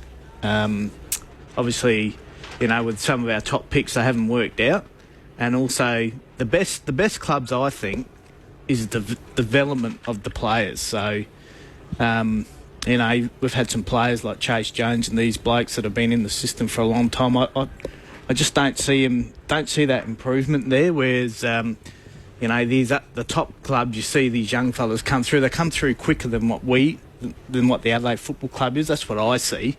So hopefully, you know, moving forward, they can pick some of the right. I think you got to have players with pace, football built. I think now they pick athletes instead of footballers. I say you can always get them fitter, you just can't make them smarter. That's my personal opinion. So yeah, I suppose that's my take. I think the balance of it, and again, I'm not defending anyone. It's at the particular time, it's a need or a want for what you have at that particular point.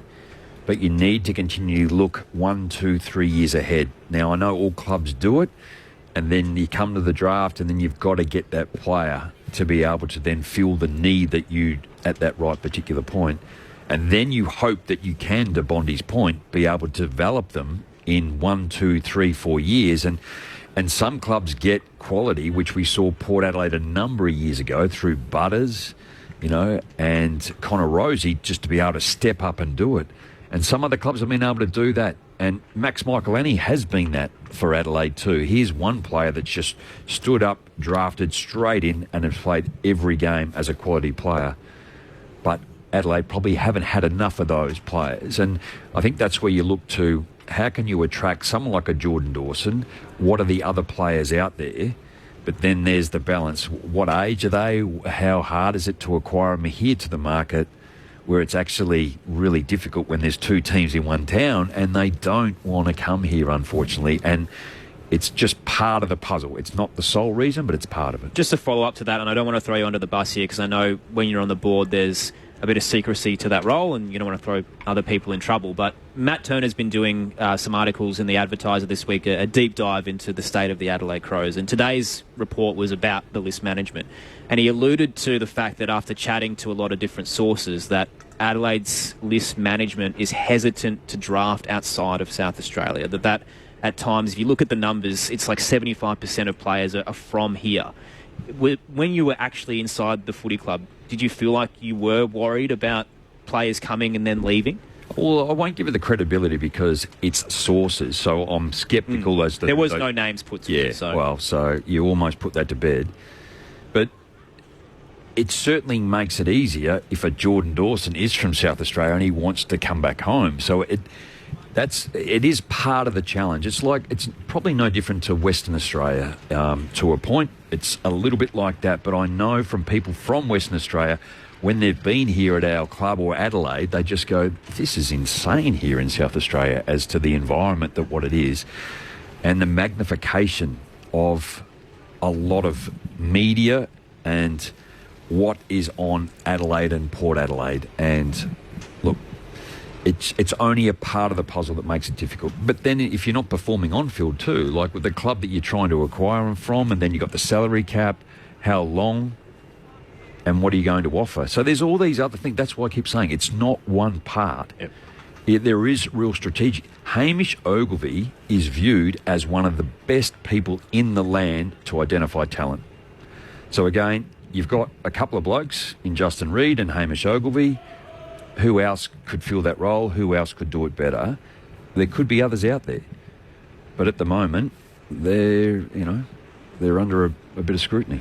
So when it comes to a review, then you were around for the 2019 run that's drawn a little bit of heat purely because a lot of, and this is back to that boys club comment that Jason Dunstall leading that chair as part of the committee kind of recruited his mates as part of it.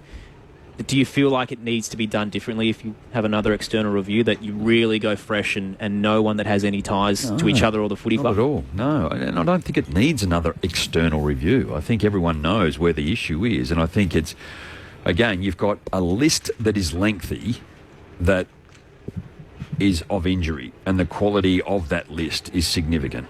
So Riley Thilthorpe's out. Taylor Walker's out, but he's coming to an end. Rankin's in and out. Worrell, significant. Nick Murray's coming back. Wayne Miller, incredible, after 12 months to come back in and play like he did. So when you've got 6 to 8 of your first 21 or 22, and then Matt Crouch, and And Matt Crouch has got himself into a position, and he's significant now, albeit he gets a lot of the footy, and we've all been critical of him because he doesn't cover the metres gained. But we found out more recently, he gets his handball out to the teammates, and he's the number one player in the competition when he gives the football to them, that they're actually covering the ground that they need to. So he's of quality.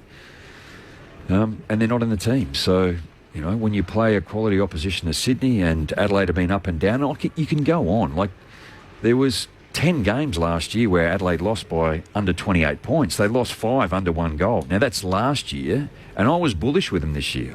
I felt that they would make finals. But each week, or every second week, they've copped a significant injury, and it's been hard, and they've had themselves in games, and they haven't been able to hang on. So there's something there, and I don't know what it is. And when we spoke a number of weeks ago, I think that's what would be enormously frustrating to Matty Nicks. He just can't find out what it is at the moment. And when Adelaide aren't in control, we saw the 15, 16 minutes of that third quarter, Sydney just piled on the goals. And you just can't allow that to happen. 6, I said, was it, Crossy? So I hope you've enjoyed your first game back, Jamo. I didn't want to make it too strenuous for you. I love being around you, bloke. I feel like you're going to head back to Canada as soon as you get out the door. No, it's great to have Rod Jamieson back in the box, albeit if we press him a little hard on some of these big issues.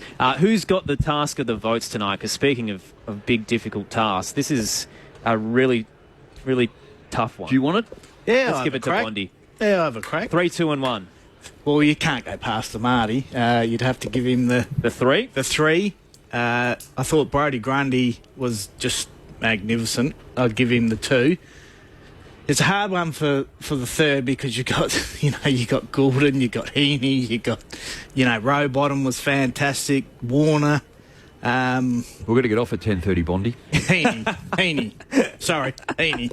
No, well played, which is incredible. And as you said, a testament to how well they performed in that back half. Errol Goulden, 35 touches and isn't in the best 3. And that's not a knock on you. It's the fact that they had so many good players tonight. So 3 to Amati, 2 to Grundy, and 1 to Heaney in the ABC Footballer of the Year votes. Still to come tomorrow, round 14 rolls on. AFL Sunday from 12 Eastern with Matt Clinch. Then we'll roll into the Docklands for North Melbourne and Collingwood. You have Corbin Middlemass, Matt Clinch, Brett Delidio and Mark Murphy for that game. And then we wrap up the weekend with the Giants and Port Adelaide at the Showgrounds from 3:30 Eastern Standard Time with Brett Sprigg, Daniel Garb, Ty Kennelly and Jason Saddington. That's all for us. From here, from the Adelaide Oval, it's been a long night. Sydney winners by 42 points over the Crows, their 12th victory of the campaign. 16-13, 109 to Adelaide's 10-7-67. Joel Amati had 9 goals. Here's all of them. Enjoy your night on ABC Sport. And Wicks thinks about going inside as well before goes long with the kick. Amati, centre of the pack, took it clean. 25 out, no body on him from Adelaide, and he was able to stretch up and take the mark from straight out in front. Hooks it considerably, but just inside the big post, which was the aim after all. Goulden inside 50 to Amati. He's the everyman. Errol Goulden. In comes Amati. Leans back from 40. Never in doubt. Amati's got 2. Hands it off straight away to Lloyd. Marching towards the goals, and he sends it long, and Amati again. He's pulled in a mark right at the top of the square. Here comes Amati. No problems at all. 3 for the quarter, so 51 from goal. McInerney, he sends it to 25 from goal. Amati again, on the turn, sends it high. There's a goal. There's another goal for Amati. Brilliant finish. He's got 4 for the quarter. McDonald into the 50, off the hands of Keane. Amati will tumble it towards goal from 15 out for a career best 5. Amati's got a handful. The Amati party turning into an extravaganza at the Adelaide Oval. Ripped out by Jordan to McDonald. Skies it with a wobbler. Sitting in the goal square. Amati takes it, puts it through for 6. He's got a bag at the Adelaide Oval. Can anyone stop Joel Amati? Sydney are in front for the first time since the 4-minute mark. Goes long. King comes through. There's another free kick. Amati will shoot for 7. So Joel Amati, he's got 6. In he comes from 25 out. He's got 7. Bursting through the logo. They're out. Spots a target at half forward. Hits Patley. Amati's all alone 50, perfectly weighted to him, and he takes it in front of the scoreboard. We went from the Amati party to the Amati extravaganza. What's next? It might just be the Amati Festival. He's got 8. And off to Hayward and centrally for Amati. Got him. And Amati got it. He's straight out in front, 25 out. In he comes. Just to seal the deal. As if there was any doubt, he is in form tonight. All hail Amati. It's been all forward for the Swans since midway through the third term. Amati has 9. Can anyone stop Sydney? The Bloods surge to their 9th consecutive win, and it's an Amati bonanza at the Adelaide Oval. They win by 42.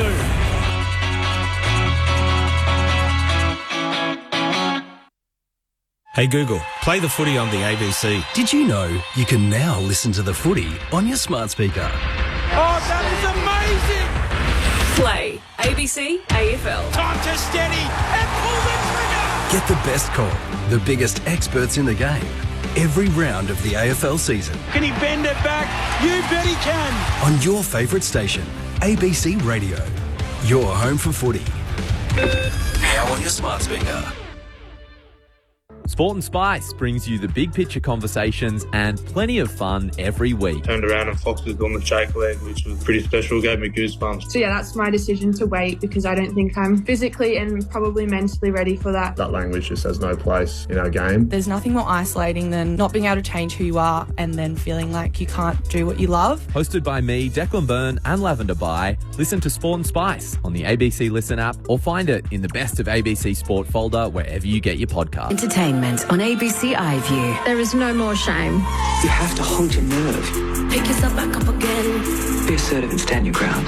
I'm gonna do what I want. I want a career. Everything will be